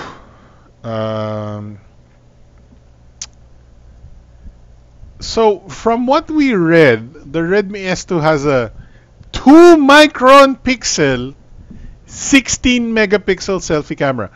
2 micron pixel 16 megapixel camera. 2 microns. I ain't never seen 2 microns in my life in a phone. I never seen 2 microns. What?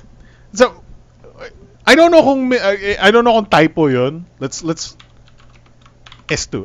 2S na naman ta-type ko eh. Specs. Hanapin natin ulit. Let's look for specs ni Redmi S2. And then micron. I don't know. Whatever. Okay. Xiaomi launches Redmi S2. Ito baka yan. Claims it has the best front-facing camera in the Redmi series. Okay. Kutsa, parang gusto kong bumili nito para lang matesting yung putang 2 micron shit. Okay, so asan yan? The unique selling point. Okay, USP. Uso talaga yung USP. Ewan ko kung si C4E yung nagpasimula, pero ginagamit ni C4E yun. The USP, the unique selling point of the phone is a 16 megapixel front-facing snapper with 2 micron pixel size. 2 microns! Ito just for background ano. The HTC 10 with its amazing camera, 1.4 micron. On average, si Galaxy S9 is like 1.44 micron. Umabot minsan ng 1.5 micron minsan. But never 2 microns. This is mind-blowing because that means the sensor size is massive for 16 megapixel 2 micron because this is 1.4 micron pero 12 megapixels, right? Kung ginawa mo 16 megapixels ito, magiging like yung 1.4 micron magiging like 1.2 micron, right? So, hindi papantay yung 1.4 micron nito sa 2 micron niya because this is just 12 megapixel. You need to compare this 16 megapixel with other 16 megapixels na kung ano yung micron nila. Because I guarantee you, the more megapixels, the smaller the micron. The smaller the micron number because that is a relative size. Right? So that means, okay, ganito na lang, in most parlance na lang, most 16 megapixel cameras ng phones, most 16 megapixel cameras ng phones, 1 micron ang pixel size. Pag swerte ka, maabot ng 1.2 micron yan kapag 16 megapixel, right?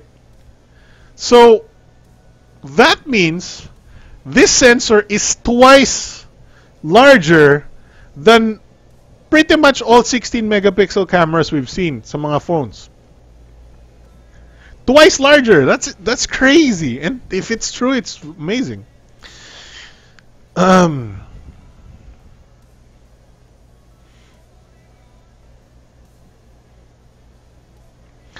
Kuya Alex, I recently bought a Moto Z for 12.4K, brand new, worth it as I thought. Yeah, I think I like a Moto Z. I like the Moto Z for 12K.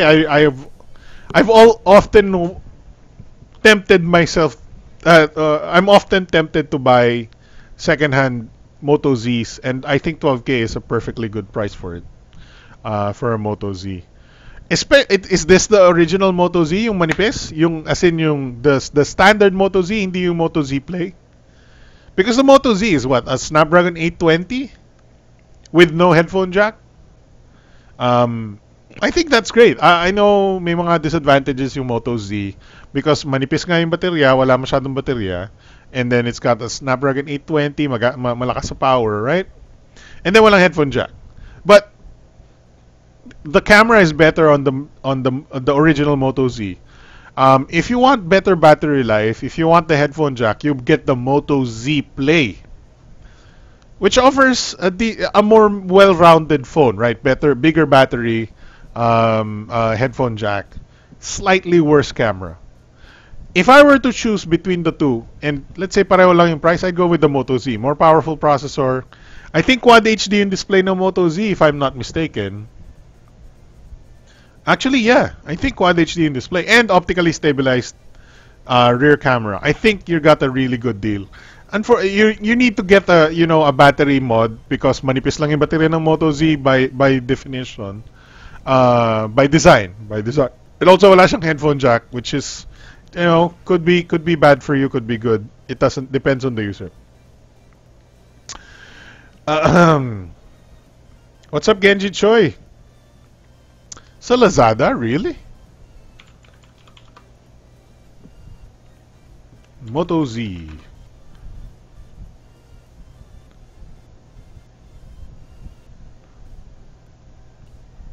Oh, this is the Z Play.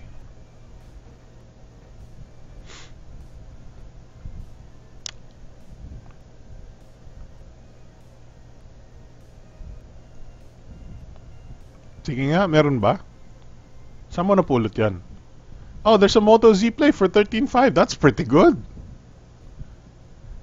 Although I don't know if man, taktika gastos na naman ako. Ayoko na. Tukso. Don't tukso me. I don't want to be tuksoed. Extreme deals. I see. Baka naubos na. Baka yun yung mga last stocks nila. That's why maganda yung price. Alright, so what were we talking about? Redmi S2. So by definition, the Redmi S2 is not the new, doesn't have a new processor. And I think, tama. I think I forgot to mention this because I thought it was 1080p, but it might be 720 talaga. GSM mo rin nga natin ulit.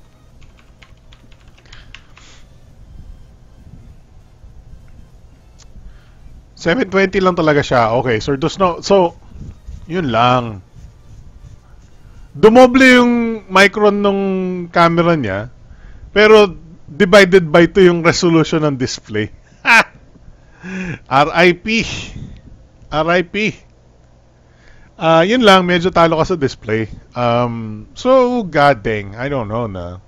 So, okay, so, ito yung basically replacement ng basically our number one sub 10,000 peso phone, which is the Redmi Note 4X with the Snapdragon 625, 4,000 mAh battery, and a 1080p 16:9 display. Since lumang style na yung 16:9 display, pinalitan nila with the Redmi S2 with the Snapdragon 625. Medyo bulokin sa HD plus display. And this crazy 16 megapixel 2 micron pixel selfie camera, which based on the specs alone, I'm very impressed. Yung 16 megapixel 2 micron camera. That's gonna be extremely good in low light. Based on the specs. Depende pa rin sa processing, depende sa pagka-program. But on the hardware alone, if we're gonna assume that the hardware is correct, 2 micron pixels is massive. Like I said, the HTC has 1.4. And ang ganda ng quality ng 1.4. The Samsung Galaxy S9 has like 1.45, 1.44. This has 2 micron for the selfie. The selfie pa.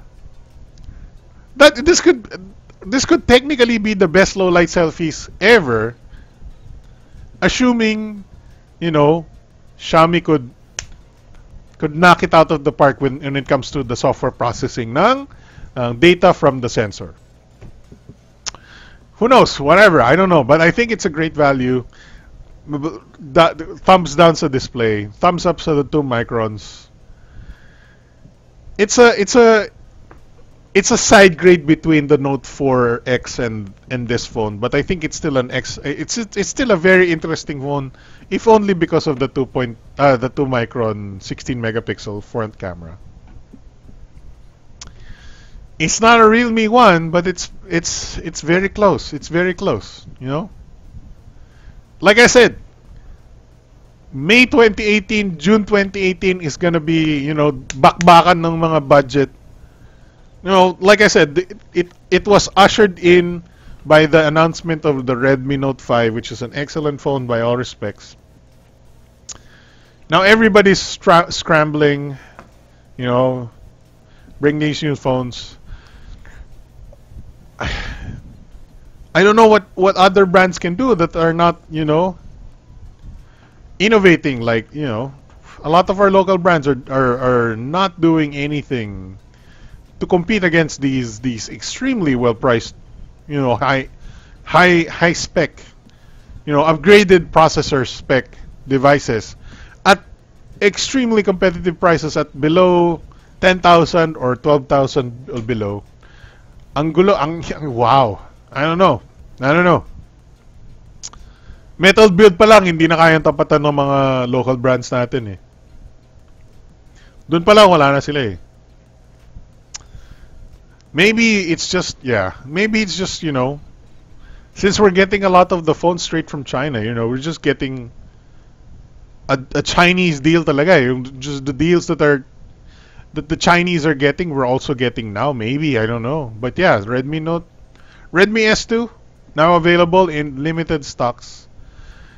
I don't know if it's, you know, the most important phone in the world, but it is a good phone. Just basing from the Snapdragon 625. It's one of the phones that I will start recommending under 10,000 pesos. For sure. So, can we end with the coup de grace? Pagkabili ko ay parang naging non-insistent product na siya. Okay lang yan. Nangyari na yan before. When I ano ba yung binili ko na nawala? Anyway. I was thinking HTC 10, but HTC 10, not HTC 10. Well, actually, I think last stock na yung HTC 10 ang binili ko. Okay, so here we go. I know this is not gonna be for everybody. This phone from HTC This is our last topic, by the way, I think. Ano pa ba? OnePlus 6, Acer, LG G7. Oh, yeah. So, basahin natin sandali si ano. So, may pre-order na si LG G7 and it's gonna be launching very soon. LG G7, nasan ka?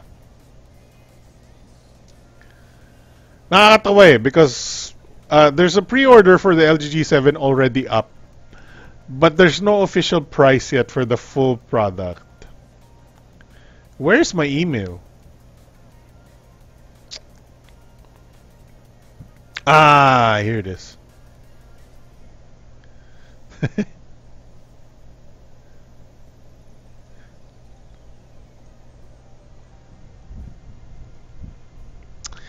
You can now pre-order your LG G7 ThinQ.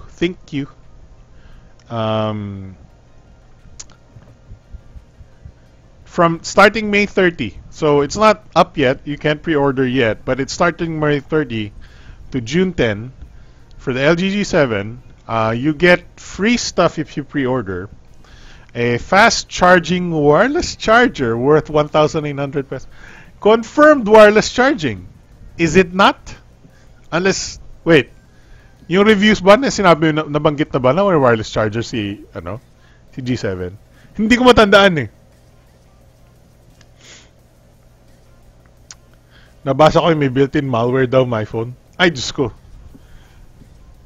Kahit hindi malware, basura. Nanggagago si my phone eh. Mag-ano yan eh. Magpe-prayer yan every 3 p.m. tsaka 9, ano yan? Kahit di mo enable, magpe-prayer yan eh. Hindi mo nga papatay yung ibang ano niya, yung mga alert niya eh. Ewan ko talaga, Diyos ko, si my phone talaga. Kultong-kulto, si my phone talaga, ano ko siya eh. Kulto talaga yung, yung brand na yan eh. Kulto. Sino yung nagde-design ng phone na every holiday, mag-a-alarm, nang hindi mo ini-enable, naka-silent ka at lahat, magigising siya, dahil holiday, Philippine holiday. What? Not in my life have I seen a phone na nangunguna pa sa akin para sa alarm. Oh, what? Naka-silent at lahat? That is unheard of. What kind of... And then yung automatic prayer crap ni my phone. Ah, what? Who thought that was a good idea? Who thought that was... Paano kung Muslim ako? Who thought that was a good idea? My phone invites you to pray. Hanap ka tayo sa YouTube.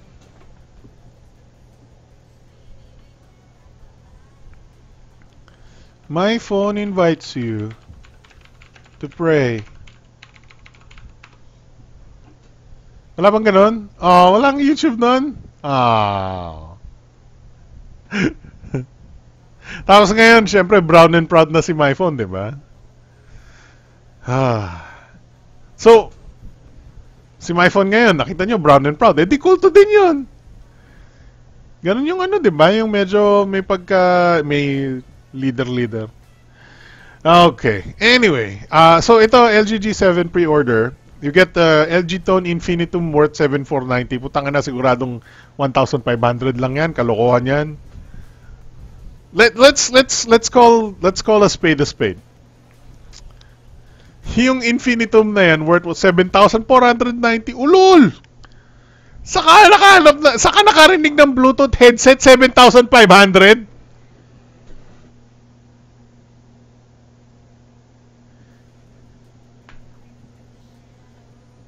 I need to be Italian. Bastardi. Buhay pa ba Cherry Mobile and my phone? Meron naman silang nilaunch na bagong phones, right?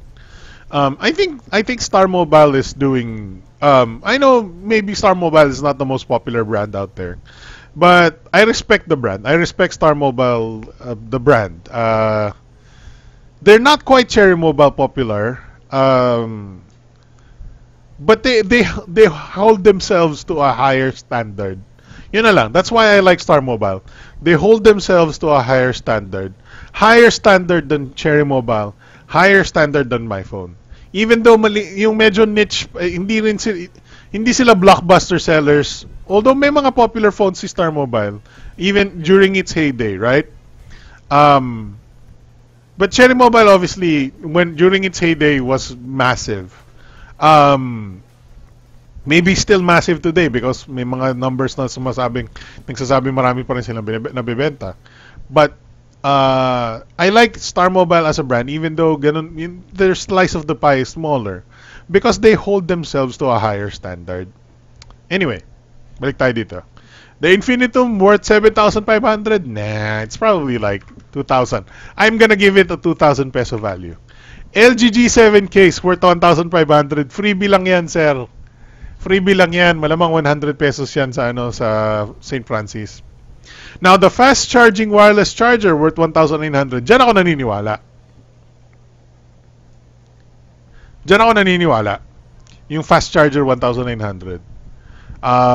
Siguro kung murang fast charger 1,000 pesos. 2,000 pesos na fast charger, naniniwala ako dyan. Especially if designed by LG. Now, ang tanong is magkano si LG G7? Ang problema, walang presyo. Okay, hanapin natin. So, ano na lang? Pre-order LG G7 Philippines. Okay, ito na ang Yugatech.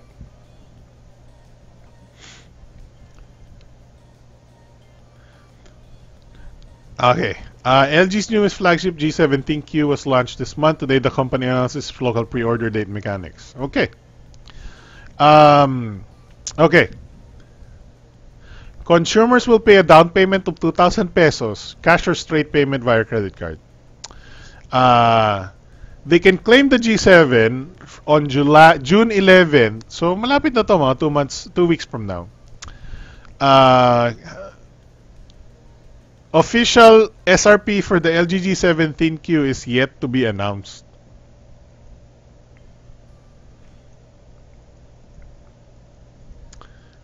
LG G7 official SRP not yet announced according to this, but sabi ni Wistek, meron daw siya leak kay Gizgad. 43K? I think that's about right. 43,000. I hope it was less than 40,000, but 43 seems like a price that LG would put on their phone.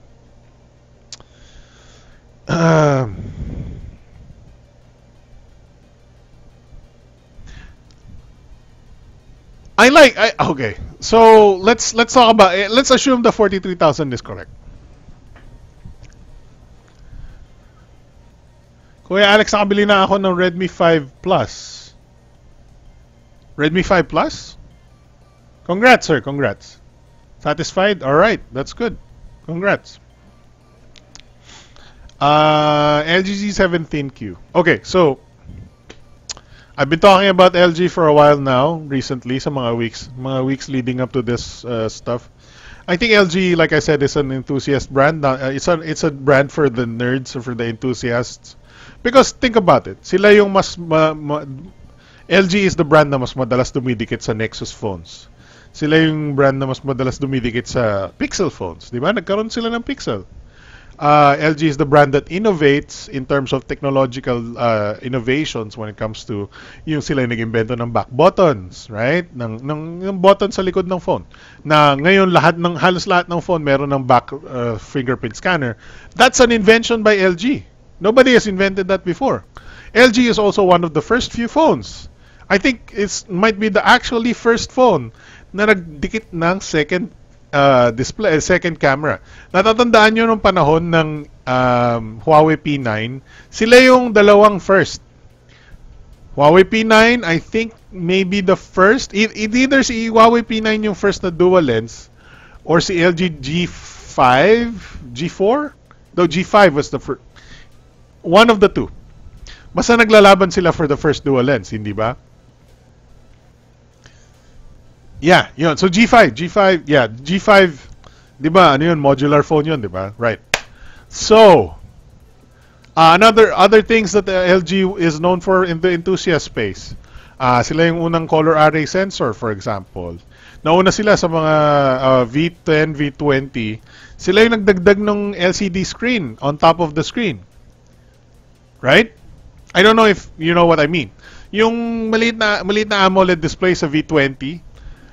You know, now that I think about it, or actually pinag-isipan ko to kanina umaga, yung maliit na display on top of the LG V20, V10. Let's say LG V20 na lang. Tingnan natin. So, nakikita niyo yung display sa ibabaw na to?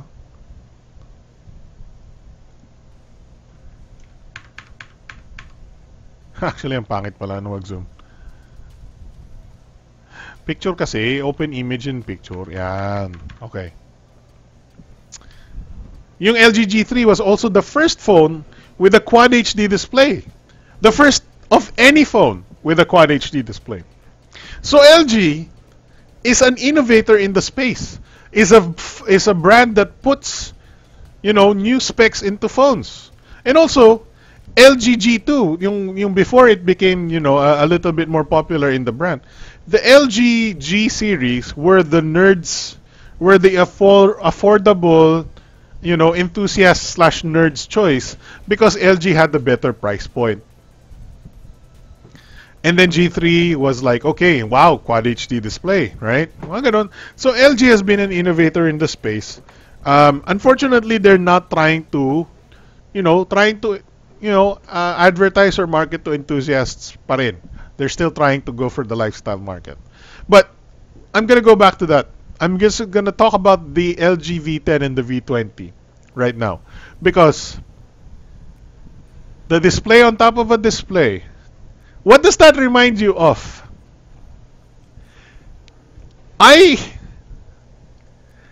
surmise, I theorize, ang theory ko is, this design sa ibabaw, yung display sa ibabaw ng display, ang theory ko, this is what started the 18:9 ratio trend. And the notch. I think LG invented the bigger display phone than the 18:9, than the 16:9, inadvertently by introducing this top display. So LG invented the wider than wide, and they're also the first with the 18:9. And also Samsung came up with their own, like what, 18.5:9. But nung lumabas sabay naman si LG and Samsung nung lumabas yung 18:9 trend last year. But before the actual 18:9 trend last year, there was the V10 and the V20 with this little screen on top. And I think this is what invented 18:9. This is what invented the notch. LG invented our modern phone. LG invented pretty much everything on our phones right now. Zenfone has a notch. Oh, so invented by LG. Let's say. Back fingerprint scanner invented by LG.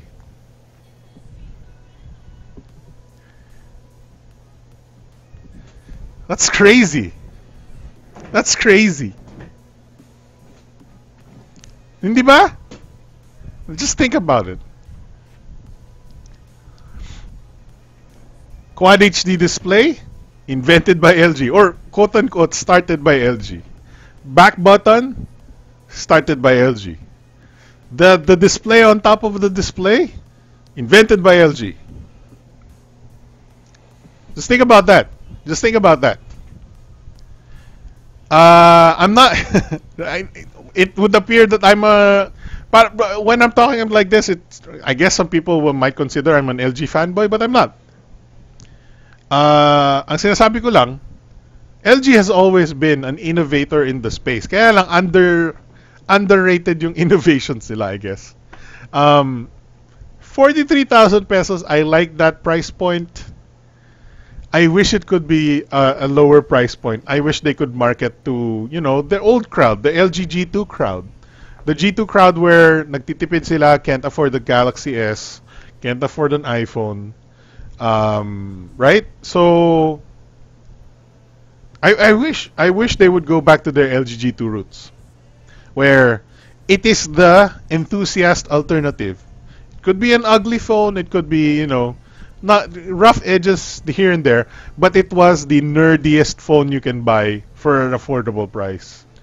Yeah, LG G7, maybe not that phone that we're looking for, but you know, it's close enough. It's close enough.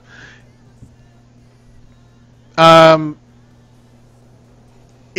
am I gonna buy one? Is it gonna be God? Okay, ito na lang. So, invented by LG, perfected by other companies. Yeah, that's true, Cytotech, man. So, let's forget all about the things that LG or you know, enthusiast stuff and nerdy stuff like that. For example, if I had the money, would I buy a LG G7? Just wait for a month after release, magbabagsak presyo na naman si LG G7. Kawawa naman. What's up, Natnit? Natnit, nit, not, not.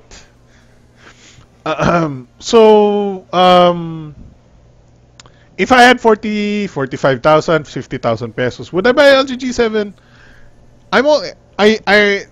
It's one of, nasa short list na siya, I would say.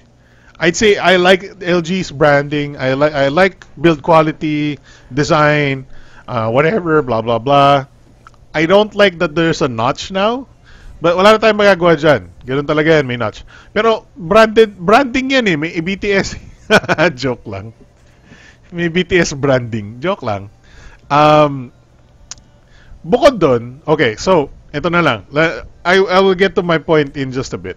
I think the G7 is a very competitive, not in the marketing space, but in the build, in the spec space, in the wide angle camera space and whatnot.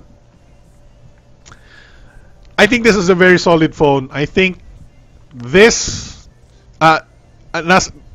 would compete very highly with what I'm thinking of as my number one choice. And so, my actual number one choice between the G7 and that one will be the HTC U12 Plus. Right. So here we go. The phone that touches my hearts. It touches my hearts. The HTC U12 Plus is the newest flagship phone from HTC, announced this week, and fucking hell. Yeah, ayoko na ng LG, fangit experience ko sa brand. So okay, so one thing I don't like about LG is the boot loops. Yun yung naging major problem nila on most of their phones, from G3 to G5, I think, or even G6, I think. So that's a problem that is sad problem yan na hindi nila sinasadya, right? But I don't think that's the thing that affects their overall like sales, right? I think, you know, the boot loop problem is an issue, but not as big. Think about it. Ano yung mas pangit sa brand? Yung boot loop problem or yung sumasabog na Note 7? Diba? So I think the Note 7 exploding is an even bigger problem than the boot loop issue. Even though the boot loop issue would, you know, is kind of annoying and is hindi na cover ng warranty because the Note 7 was covered by, you know, Samsung's return policy and whatnot. Maybe I'm not, you know, I think the boot loop issue may not be as big a problem. Maybe I don't know how many percent of the phones had a boot loop issue, but it definitely did not help the brand. I don't think it was a major blow as the Note 7 exploding problem though. My poor G4 kasama siya doon, but luckily ito buhay pa almost near 2 years na. Yeah, so I had a G4 as well, no? I really loved that G4. It was a great phone. I loved that phone. Quad HD display. The camera was absolutely amazing. G4, mwah, I will miss you. Binenta ko na siya sa isa sa mga BTS viewers natin, I forgot who, sa Baguio. Somebody in Baguio bought it. Or somebody in Baguio bought my Surface Pro 1 nata. I forget, basta either La Union or Baguio yung bumili ng LG G4 ko. No boot loop on V20. That's good, that's good. G3 ko, GPS naman nasira. Yun lang. RIP GPS. Never had boot loop sa G6 till now though. Nice, nice. So a lot of LG users dito sa ating comment section. So I think the boot loop issue is not as big an issue as most people say it is, but it definitely did not help the brand. When it comes to problems of the phone, I think the exploding Note 7 was a bigger problem. Now, Baguio yung G4. There you go, sabi ni Norms. Now let's talk about why I think the U12 Plus is my first choice over the LG G7, right? Image retention lang ang problem. Image retention. I see. Okay. So, I like the HTC U12 Plus. I don't even know where to start. It's so good. It's so good I don't know where to start. It's so fucking good. Right? I know. How do I start this? How do I start this discussion? There's so many things to talk about on the U12 Plus. How about let's first talk about its IP68 water and dust resist or whatever, waterproof. So on par with other phones in this space. It has a 4 cameras. 4 cameras. It has Jesus Christ.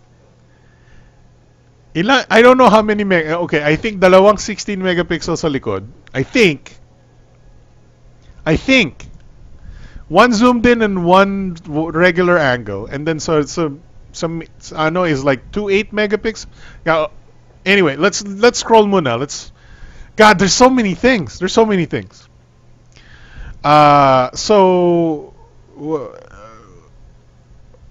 Should we watch a video, I guess? I don't know. Oh, let's just watch a video muna, I guess. Not 4K video though. Why you not 4K? Oh my god, I clicked on something. Stupid. That's no. Why? Never settle. No, not that. Yun.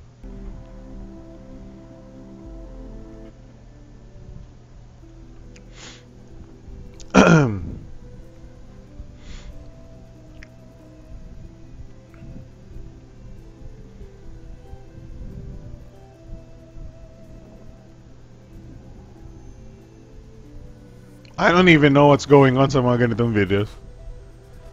I guess they're trying to show the beauty of the design. Mas gusto ko yung isa nilang video. Let's watch their other video. This one. 5 minutes nga lang. Medyo mahaba-haba.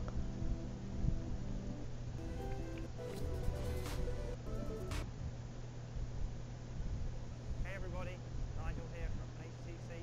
Thank you very much for joining us today as we announce the latest in a long line of flagship devices. I snuck into the HTC Design Studio this morning to give you guys a special preview of what we've displayed. You're going to be seeing all your content in pinpoint clarity.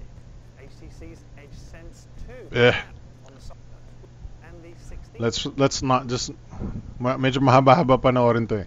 Oh god. I don't know where to start. Let's start with the display. The display is Quad HD Plus. And did you notice anything with the display? Lang, babasa tayong comments. G4 sa G4 V10 loop issues ay manufacturing defect. Inamin ng LG. Nagsampa ng kaso. Yeah, may nagsampa nga ng kaso doon. Ibang bansa pwede mo palitan yung G4 mo ata. Yeah, so definitely sa ibang bansa mas madali magpa-warranty. Dito sa Pilipinas, little bit harder. So HTC U12 Plus, right? The display. I don't know if you notice it, but this display has no notch. This display has no rounded corners. It is a traditional... Wait lang, malakas yung volume sa akin. It's a traditional sharp edge display, which means all of your content, even yung napuputol sa mga corners ngayon, yung malit na bagay lang yun, but yung corners nakakat ngayon eh. I don't know if you can see that. Let's go. Let's change the scene because why not?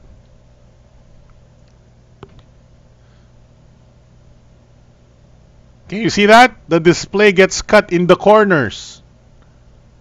Yes, I know hindi siya naka-focus. Walang autofocus tong webcam na to. But can you see that corner cut? The cut corner there? Walang ganyan si HTC U12 Plus. And then also Zenfone has a massive notch. One of the biggest notches in the industry. Pag kinumpare mo siya sa F7 na notch, ang liit lang nung notch ni F7, yung Zenfone ganun kalaki. Alright, back to the U12 Plus. No notch. No rounded corners on the display. We have a Quad HD Plus, 18:9 ratio display. So it's also taller na. Pero walang corners. Walang rounded corners, walang notch. It has it's QHD Plus, like 3120 by 2560 or something like that, or 1440. It is a HDR10 capable. So, you know, when it comes to wide color gap, I know wala pa masyadong nanonood ng HDR10 content. Ako pa lang. I like HDR. I don't know if it's important sa mga phones, but you know, if I'm buying a new phone, fuck it. I want HDR10. I want it because it's, you know, if I'm just gonna buy a new phone, if I'm gonna spend the money, give me all the specs, di ba? So, we have a very good display here. Lumalaban sa trend. HTC is going their own way, designing their own phone. This is not a Me Too phone. That's what I like about this. No notch, no rounded corners. We have 4 cameras. I don't even remember the specs. But only one thing you need to know is yung DxO mark niya is very high. So HTC U12. So, according to DxO Mark, a very popular website for reviewing cameras, even on phones, the DxO Mark of U12 Plus is 103 overall. Mas mataas yung photo niya over video. It's like 105 yung photo, I think. What is the score? What is the final score? 106 on photo and then 95 on video. Now, do you want some comparisons with your DxO Mark? Let's go comparison. Look at this. Okay, so what are the top phones nasa DxO Mark? Zenfone 5, 90 points. That's the Zenfone 5. Price na ba to? Sorry, medyo di naka-focus. The HTC U12 Plus, wala pang price. Actually, in the Philippines, definitely no price yet. We're assuming it's wait, so this is $800 pala. $800 or about, depends who you ask. So it's 700 Great British pounds, so 700 GBP, PHP. It's about 50,000 pesos, right? And if you go with the dollars, 800 USD to PHP, it's for 42,000 something. So it's over 40,000 pesos, clearly for over. But you know, we're comparing it with the LG G7, so it's similar, right? So the score of DxO Mark, Alright, so here's some DxOMark numbers for you. Google and the Zenfone 5, very high marks by the way, is 90 points, right? And then the Mi Mix 2S we were really happy with at 97 points. And then we have the iPhone 10, 97 points. Google Pixel 2, 98 points. You could argue that the Google Pixel 2 is actually better processing and whatnot. But according to DxOMark, it's just 98 points. The Galaxy S9 Plus has a really low, laughable, boring, ang baba na score mo, kuya. 99 points.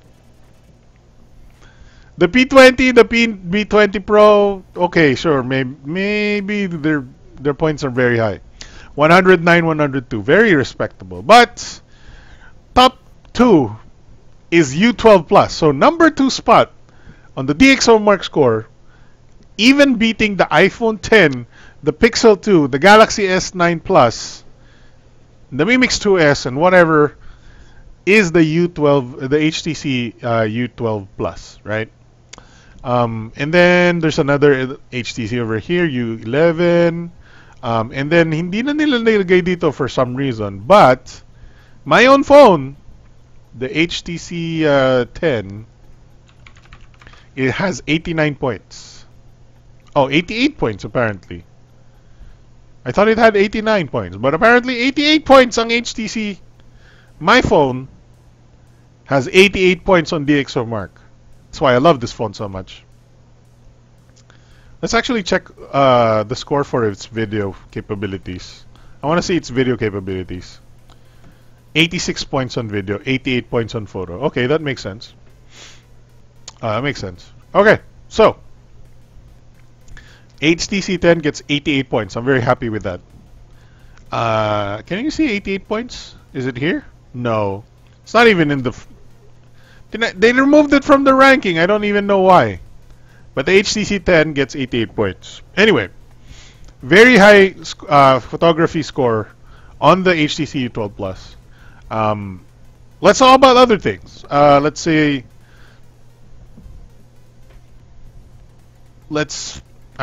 Ayokong pumunta dun sa ano ko eh. May kodigo ako dito eh. Let's just read what I said. No notch, no rounded corners. IP68, so pretty standard. QHD Plus 18:9 HDR10 display, sure. 4K 60 video. Honestly, that's a good upgrade pa rin, right? But, you know, most phones in this price range should have it. Some phones, like the P20 Pro, do not. Stock UI. This is what surprised me. Dual SIM is what surprised me the heck a lot, because my HTC 10 is single SIM. Man, I suffer a little bit when I need two SIMs because I have to bring two phones with the HTC 10 and another phone, which generally is my BlackBerry Priv. But with the HTC U12 Plus, it's dual SIM for some reason. I don't know why, but they made it dual SIM. That's nice. There are some interesting new features. This is the Edge Sense, is what they call it. So the new U12 Plus doesn't have actual buttons on the side. They have touch or pressure sensitive edges of the phone. And then there's a lot of things you can do with it. You can lock your phone, you can do, you know, specific app launches and whatnot. But there's one feature that I like dito sa, because the sides are squeeze sensitive. There's one feature that no other phone can do because of the squeeze sensitive feature ng HTC U12 Plus. Remember when you're lying down on your bed and you're watching a movie like this? You're lying down like this, right? Your phone, when you're okay, so nakatayo ka, nakaupo ka, your phone is in landscape, right? But when you lie down, typically your phone goes back to portrait mode, and then you have to do the thing that goes like this, like, oh no, my phone is in. That's not gonna happen with the HTC U12 Plus. I don't know, but that's like a first world problem, right? That's like a first world problem, but because the HTC U12 Plus has pressure sensitive sides, It knows when you're holding the phone in landscape, even if you're lying down. So pag ganito yung hawak mo sa phone mo, it assumes that you're okay. Ganito na. So why would you hold the phone like this, right? Nobody holds their phone vertically like this with their fingers like this. So it is assuming that when it feels fingers like this, it's in landscape mode, and also the gyroscope will know it's in landscape mode. And then when you lie down, it will stay in landscape mode. Napakaliit na bagay, super first world problem, but that's an exclusive feature on the HTC U12 Plus. Nobody else can do it. What else? What else? What else? Squeeze, whatever, don't care. 103 points on DxO Mark, like we talked about earlier. Here's the cameras. 12 megapixel and 16 megapixel main cameras, and then double 8 megapixel front.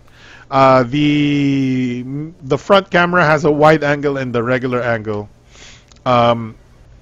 This is 4 cameras. 4 cameras. You know, like very rare pa rin ng phone with 4 cameras. I know the Huawei has a what? No, not U. Nova 2i is 4 cameras, but you know, that's nobody cares about those. Whatever, autofocus, blah blah blah. These are like bokeh because of the extra cameras. You know, 2 cameras front, 2 cameras back. They can do bokeh. I don't know if it's good or bad. You have to find out yet. AR stickers. Wow, nobody cares. Sonic zoom. Nobody cares. 4K 60 FPS is great though. To have that. What else? What else? What else? Stabilization. So optical image stabilization, electronic image stabilization, whatever. And then 1080p, 240 FPS. I don't know if they can do better, like 960.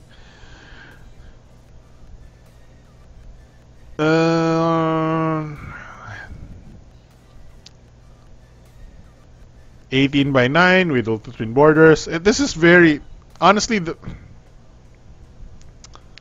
let's just say this, okay? So this is surprisingly unique and surprisingly very competent, and even has features that the other phones don't have, like an actual display with no notch, an actual display with no rounded corners, and then on par with the wala lang siyang wireless charging. Okay, wala siyang wireless charging, but no notch, no rounded corners. It's also IP68, same as the other brands. It has 4 cameras, which the other brands don't have at this price point. Samsung has at max 3 cameras. LG has at max, what, 3 cameras then? I don't remember. How many does LG have? Yeah, 3 cameras. LG has 3 cameras. This has 4 cameras. No notch, no rounded corners. IP68, QHD plus display. It's very competitive to an extra degree, plus the 103 points on DxO Mark. This is very amazing for HTC. For HTC to go from really crappy U11 Ultra or U Ultra or something, the infamous waste of space phones, to go from that back to something that resembles a strong competitor for phone of the year. A strong competitor for phone of the year based on design, based on features, based on the fact that it did not copy other phones that are doing notches and rounded corners. HTC did their own thing. Decided they don't want notch, they don't want rounded corners. They want to go back to the old HTC. It seems like it's a return to form for HTC. Return to form to the people who designed this, the HTC 10, which is an excellent phone. One of the last excellent phones from HTC. Maybe the U12 Plus is the next evolution. Now, what are the downsides to the HTC U12 Plus? There are one or two of you. Well, first, meron siyang micro SD. So there's expandable storage, no problem there. But there is no headphone jack. There is no headphone jack, which is a little bit of a bummer. Because the LG G7 Thin Q has a headphone jack, right? And LG, di natin nabanggit kanina, LG is still one of the best headphone DACs, digital analog converters and amplifiers, built into the phone. No, it's mind-boggling how everybody just ignores that fact. But it's another another thing that LG does that everybody takes for granted. LG invented the 18:9 ratio display, the dual cameras in the back, invented the Quad HD display, or pioneered the Quad HD display, and they also invented or not invented, but they also number one. I think they're pretty much number one when it comes to sound quality on the headphone jack. Maybe HTC is a good, a good second, or maybe even top. But HTC doesn't have a headphone jack. You have to use the included. I'm pretty sure it's included their USB-C type headphones. So you can see the delay, the sort of the back and forth between the LG G7 Thin Q and the HTC U12 Plus. Now, my personal opinion, and kind of backed by experience and also other anecdotal data, I think the HTC U12 Plus is a much better phone. Why? Because the DxO mark is super high. DxO mark, I respect the DxO mark. Sometimes they're wrong, sometimes they're right, sometimes, it's just personal preference. But overall, DxO mark is a very good way to tell if a camera is good. Why does the LG G7 does not have a DxO mark? I don't know. So, when it comes to DxO mark, I'm sold on the HTC. I also have experience with the cameras on the HTC because I have an HTC 10. And one thing I know from the HTC 10 is that it shoots great video. And you know me, my platform is video, and I have to shoot great video. And the U12 Plus looks like a great upgrade from the HTC 10. So there are some things. Okay, so medyo technical sense. The HTC can accept external microphones for recording audio on the video. I don't remember if the LG can do that. I haven't tried. I don't think I have on the G4. Kasi wala pa akong, I guess I did not have an external mic then. I don't know. I did not try. Maybe it does accept external microphone. I don't remember. But the fact of the matter is, I've never been super satisfied with the video on the LG platform. The LG G4 video, I did not like its stabilization. So LG G4 had video stabilization, but I did not like this. Their stabilization introduced some sort of, if you watch from the sides, it sort of wobbles from the sides. The center video is okay, but because of the stabilization, the sides wobble like this. Like sometimes it goes like this. I've observed that on the LG G4. That's why I sold my LG G4, because I could not upload video doing hands-on phones or interviews or vlogs if my video has this wobble thing. Let's look for LG. Let's look for LG G4 or even V20 video test. Okay, let's see if I can spot the wobble. Let's see if I can spot the wobble. This is yeah.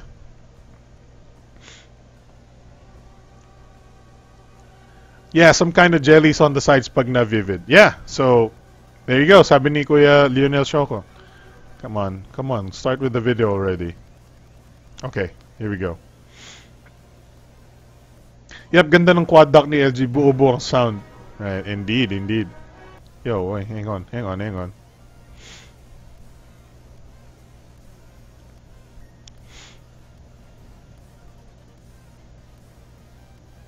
Wait, what's going on here? But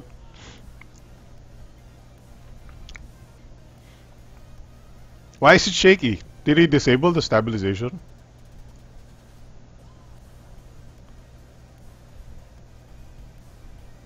It's not a very good test, is it? Or at least, well, I don't know.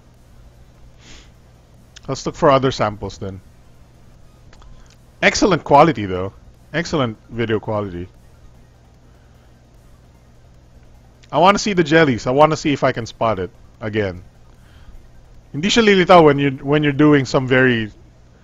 I want to see walking stuff and all that. This is way too produced, way too heavily produced to actually introduce any jellies. And also they cropped the freaking top and bottom. What? Why? I want to see the video quality and actual quality. What are you doing, Android Authority? Why? Why? Why? That's not real. Okay. Bokeh. No, I don't need. Filming BMX with the LG V20. Alright, let's try this. LG V20 Berlin Edition. Oh, they added image. Ano na ba to? Ba't ang hirap makakita ng actual video ng LG? Show me actual. Here we go. There you go. Oh, this is the front angle. That's why. No, show me the main. Jesus Christ. Wide angle. No, show me the regular sensor. The main, the narrow angle main. Okay, normal. Why did you put it on a tripod? Ah.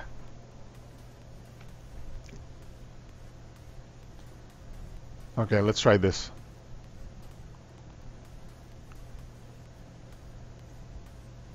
There we go. Here we go. There we go. Can you see it? Can you see it? Can you see it? Oh, what? Oh, that's way too shaky.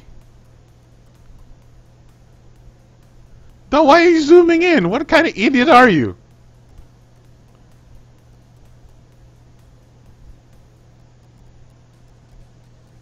Oh, there you go. I can see some. Ooh, there it is. Wait, are you using the wide angle?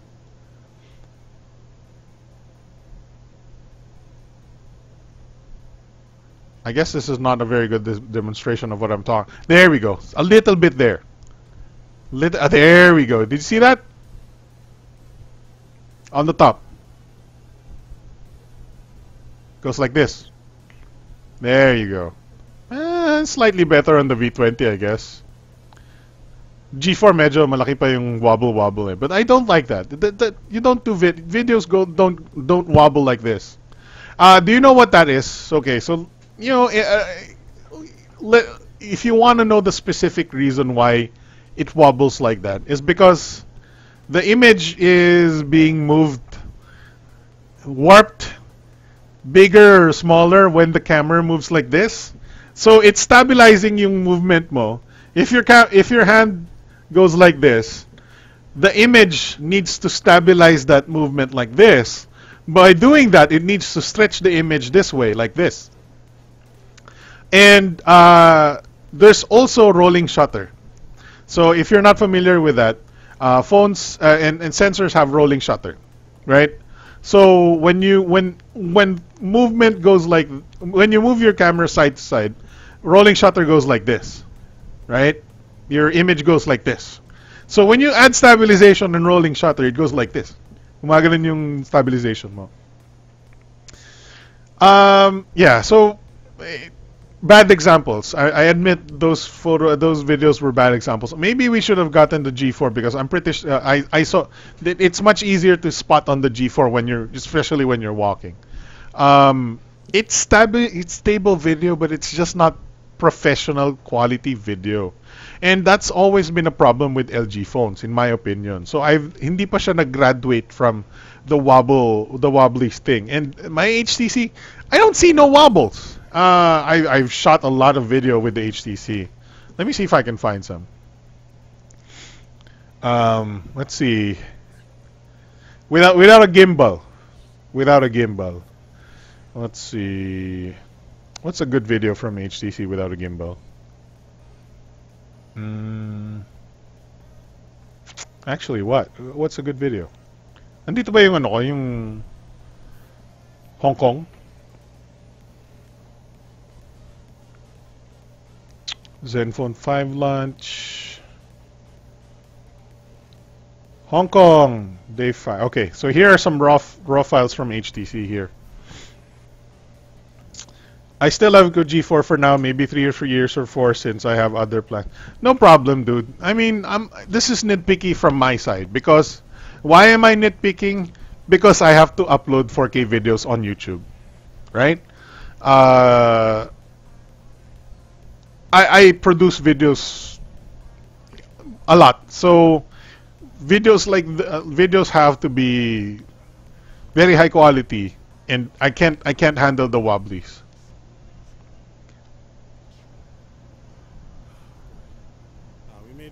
So you can see this is shaky video, but it doesn't wobble at the corners. Maybe I don't know.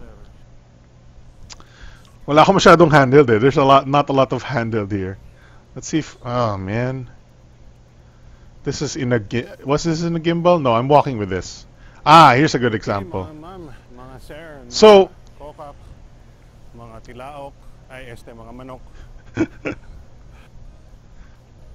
it doesn't wobble. It doesn't wobble. The whole frame moves, of course, because I'm walking with it. And of course, stabilization can only do so much, but it doesn't wobble. So there's an example. It's not,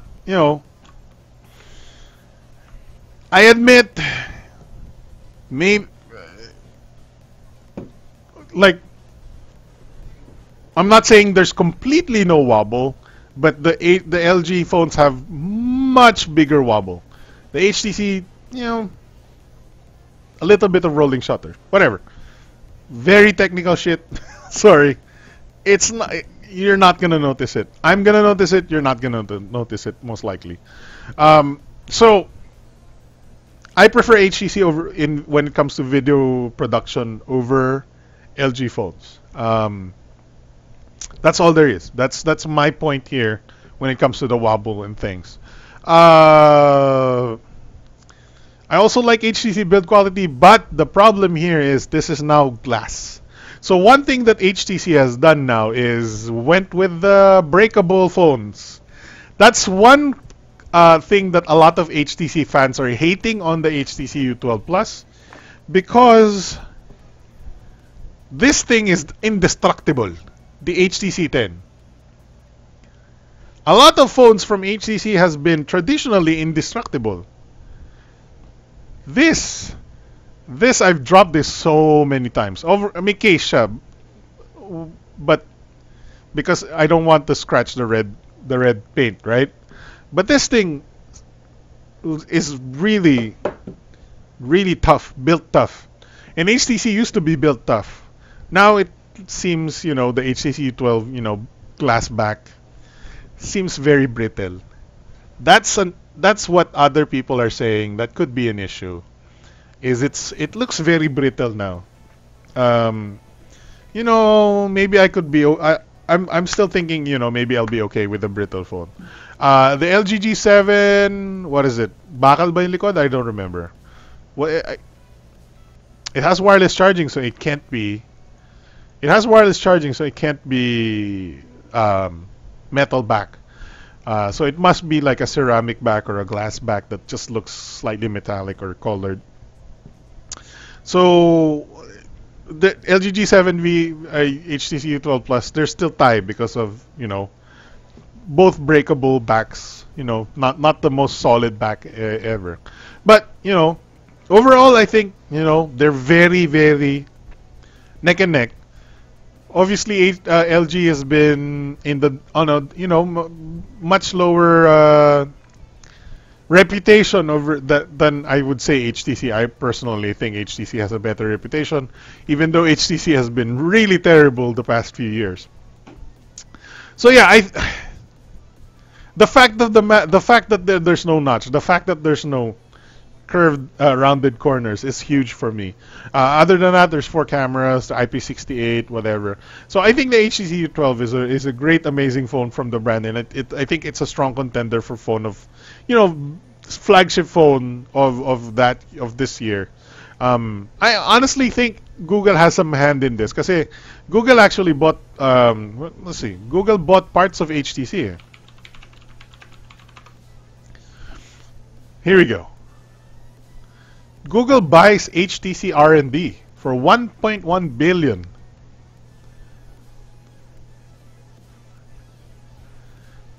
A single part of the manufacturer for the development of several market-leading smartphones, including the original Pixel. HTC has confirmed that the deal won't affect its product roadmap. It will continue to function like before, releasing a host of new smartphones, including a new flagship in 2018, as well as a number of accessories for its popular Vive VR headset. I don't know if Google had the hand in developing the HTC U12 Plus, but I like the fact that it's, Google bought HTC's, development arm. Kasi at least if Google backs HTC again, we might have a better experience with firmware updates, with Android updates on HTC.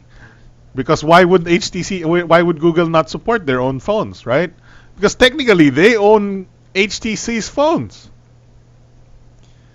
It's merely purchased a single part of the manufacturer, the part that was responsible for the development of several market-leading smartphones, including the original Pixel. Does that not say that it basically says they bought the smartphone brand? Right? As part of the agreement, Google has also been granted a non-exclusive license to a large part of HTC's intellectual property. That's huge for Google. But, ewan ko. Take this news as what you will, but it's good news for the HTC brand at least. Google bought part of HTC's smartphone manufacturing, whatever. So, does it matter? A little bit, just a little bit, when it comes to choosing your phone. I think most people don't consider HTC as a good brand these days. And I understand. It's not a lifestyle brand at all. It's very... HTC has always been very enthusiast friendly. Just kind of like, and they never sort of forgot that. They never sort of forgot that their brand is enthusiast grade. They never... Their Android is near stock Android, for example. They don't do bloatware. They have they have Android updates very quick. They have pretty decent Android updates. Mine got Android Oreo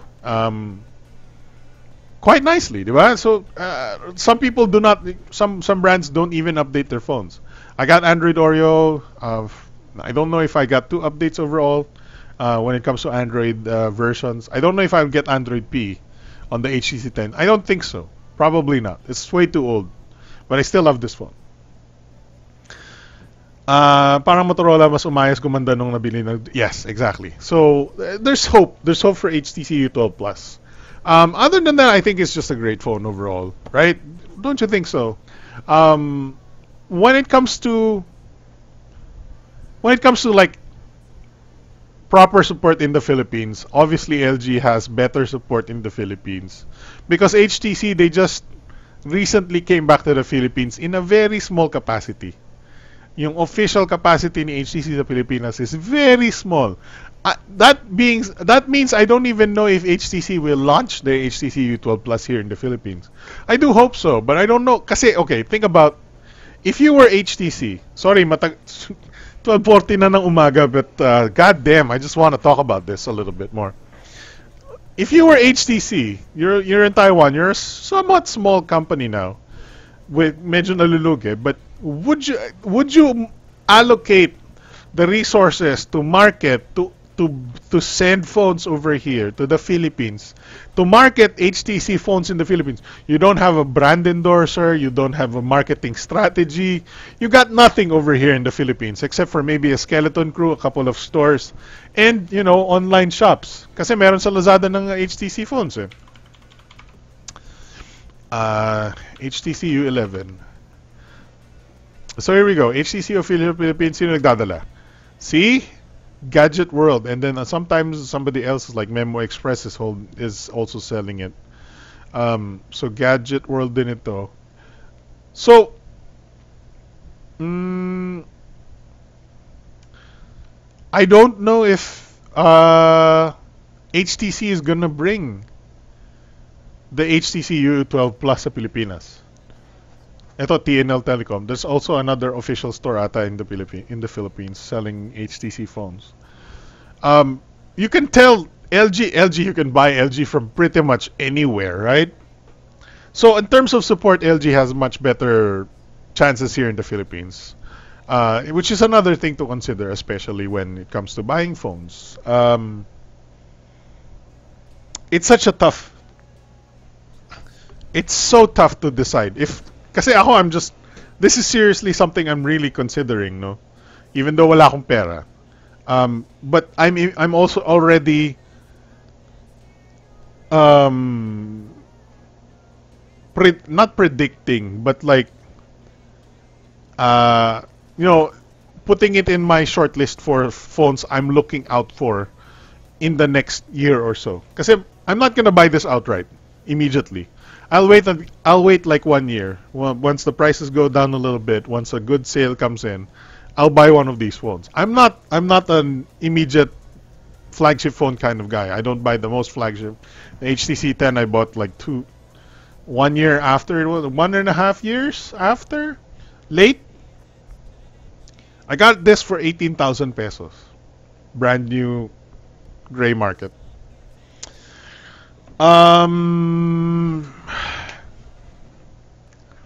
Yeah, so there's a strong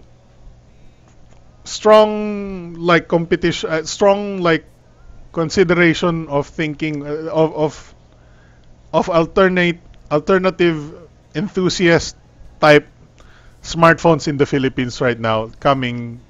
Or right now, because there's the LG G17Q, which unfortunately the reviews are not so, when you watch the reviews, they're like, it's such a boring phone, copy. But if it's priced right, it's fine if it's copying whatever. And then you get the HTC U12 Plus, copies nobody, does its own thing. But there are some trade-offs like no headphone jack. Breakable back, not the same old HTC from before that's built like a tank. Wow, yeah. So competition is becoming even fiercer in the high-end market. You know what I don't like about the number one thing I don't like about the HTC U12 Plus is the stupid name. That's how I'm gonna end the show. I hate the name.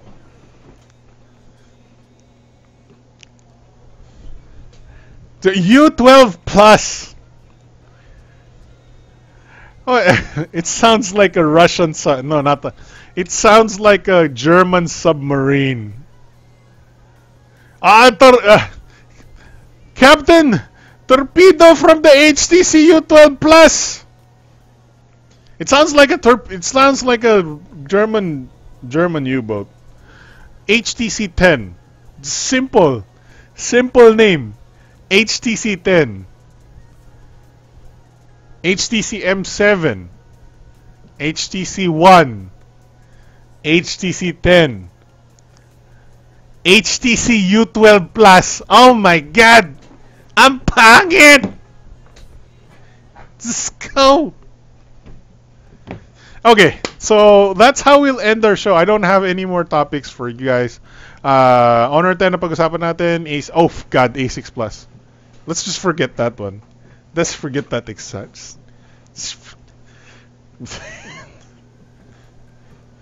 Samsung launched the Galaxy A6 and A6 Plus. I don't think you should buy them, but they're interesting looking. They have nothing to offer. The A6 has a HD display and the old Exynos 7870 processor that I don't think anybody wants because it's priced at 16,500 pesos. And it's got a full HD display, whatever, 16,500. And then the Galaxy A6 Plus has a Snapdragon 450 for 23,000 pesos. Snapdragon 450.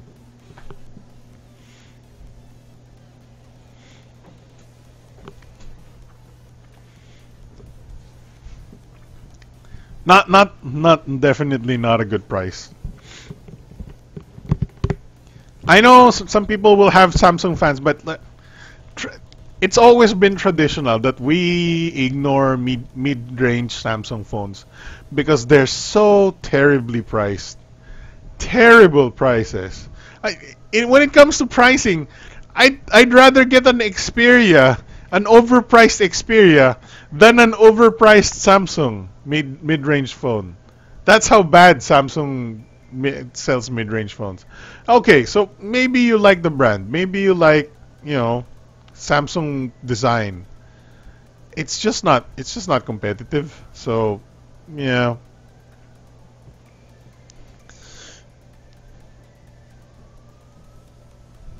So yeah, Samsung A6, A6 Plus will be available May 9. If you're interested. I mean, some people will still buy it, I'm sure. There's possibly decent cameras in there, but it's just the price is a little bit too high, especially the A6 with the HD display, HD plus display, but not even full HD. Yeah, I don't think it's a good buy. Like I said, 18,000 pesos for HTC 10. I'm so sad that nobody can buy an HTC 10 anymore. It's just not. I can't find an HTC 10 anymore. There's no HTC 10 anywhere that I can find. Like, let's see, hot items. No, I don't want your hot items. You stolen items. Because, when you say hot items, that means they're stolen. There's no HTC 10. Don't buy the Evo LTE. That's a different phone. Nope, no HTC 10. On OLX, you can find an HTC 10 actually. Mga 12, 14,000. Let's see. There's a 12,000 HTC 10. Oh, 64 gig. That's nice. And let's see. 64 gig HTC. No, that's the Desire 10. I don't like the Desire 10. 13,000 for HTC Descent. Black, silver. That's not rare. I mean, kind of rare because nobody's. 13,000. 12.5 for the 32 gig here. Metro Manila. A pretty decent value for a second-hand one of these. And like I said, amazing phone. Amazing phone. For 12,000, that's pretty good. I like it. Minsan na-bored ako sa Samsung phones ko minsan. Alright, so that's what we're talking about. Yeah, Samsung. This is my top pick for second-hand 12K, the HTC 10, or at least one of my top picks. Amazing video, amazing everything, Quad HD display and everything. Okay, wow, 3 hour. Kung nyo abot tayo ng 3 hours, just gusto ko. The Chicken Joy did it. Chicken Joy did it. Alright guys, so wow. Woo! Hee-hoo! Ha-ha! Woo! Ha-ha! Kokak! Let's actually change to the this one. There you go. At least hindi nag-crash yung ating webcam today. So, that's it for our show. Whoa, wow. That's been an interesting show, hasn't it? That's been our show. Thank you very much for watching. My name is Alex from thetechnoclass.com. That has been a big time show for Saturday, May 26, 2018. Yeah, B-Boy Y85. Dude, a very interesting time of year, time of day, time of yeah, competitive. Some competitive phones coming out. So now things get interesting. So thank you very much for watching. I'm Alex from thetechnoclass.com. See you guys. I'll give you the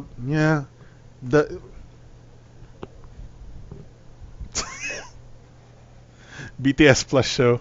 All right, guys. Thanks for watching. See you guys next time. Bye bye.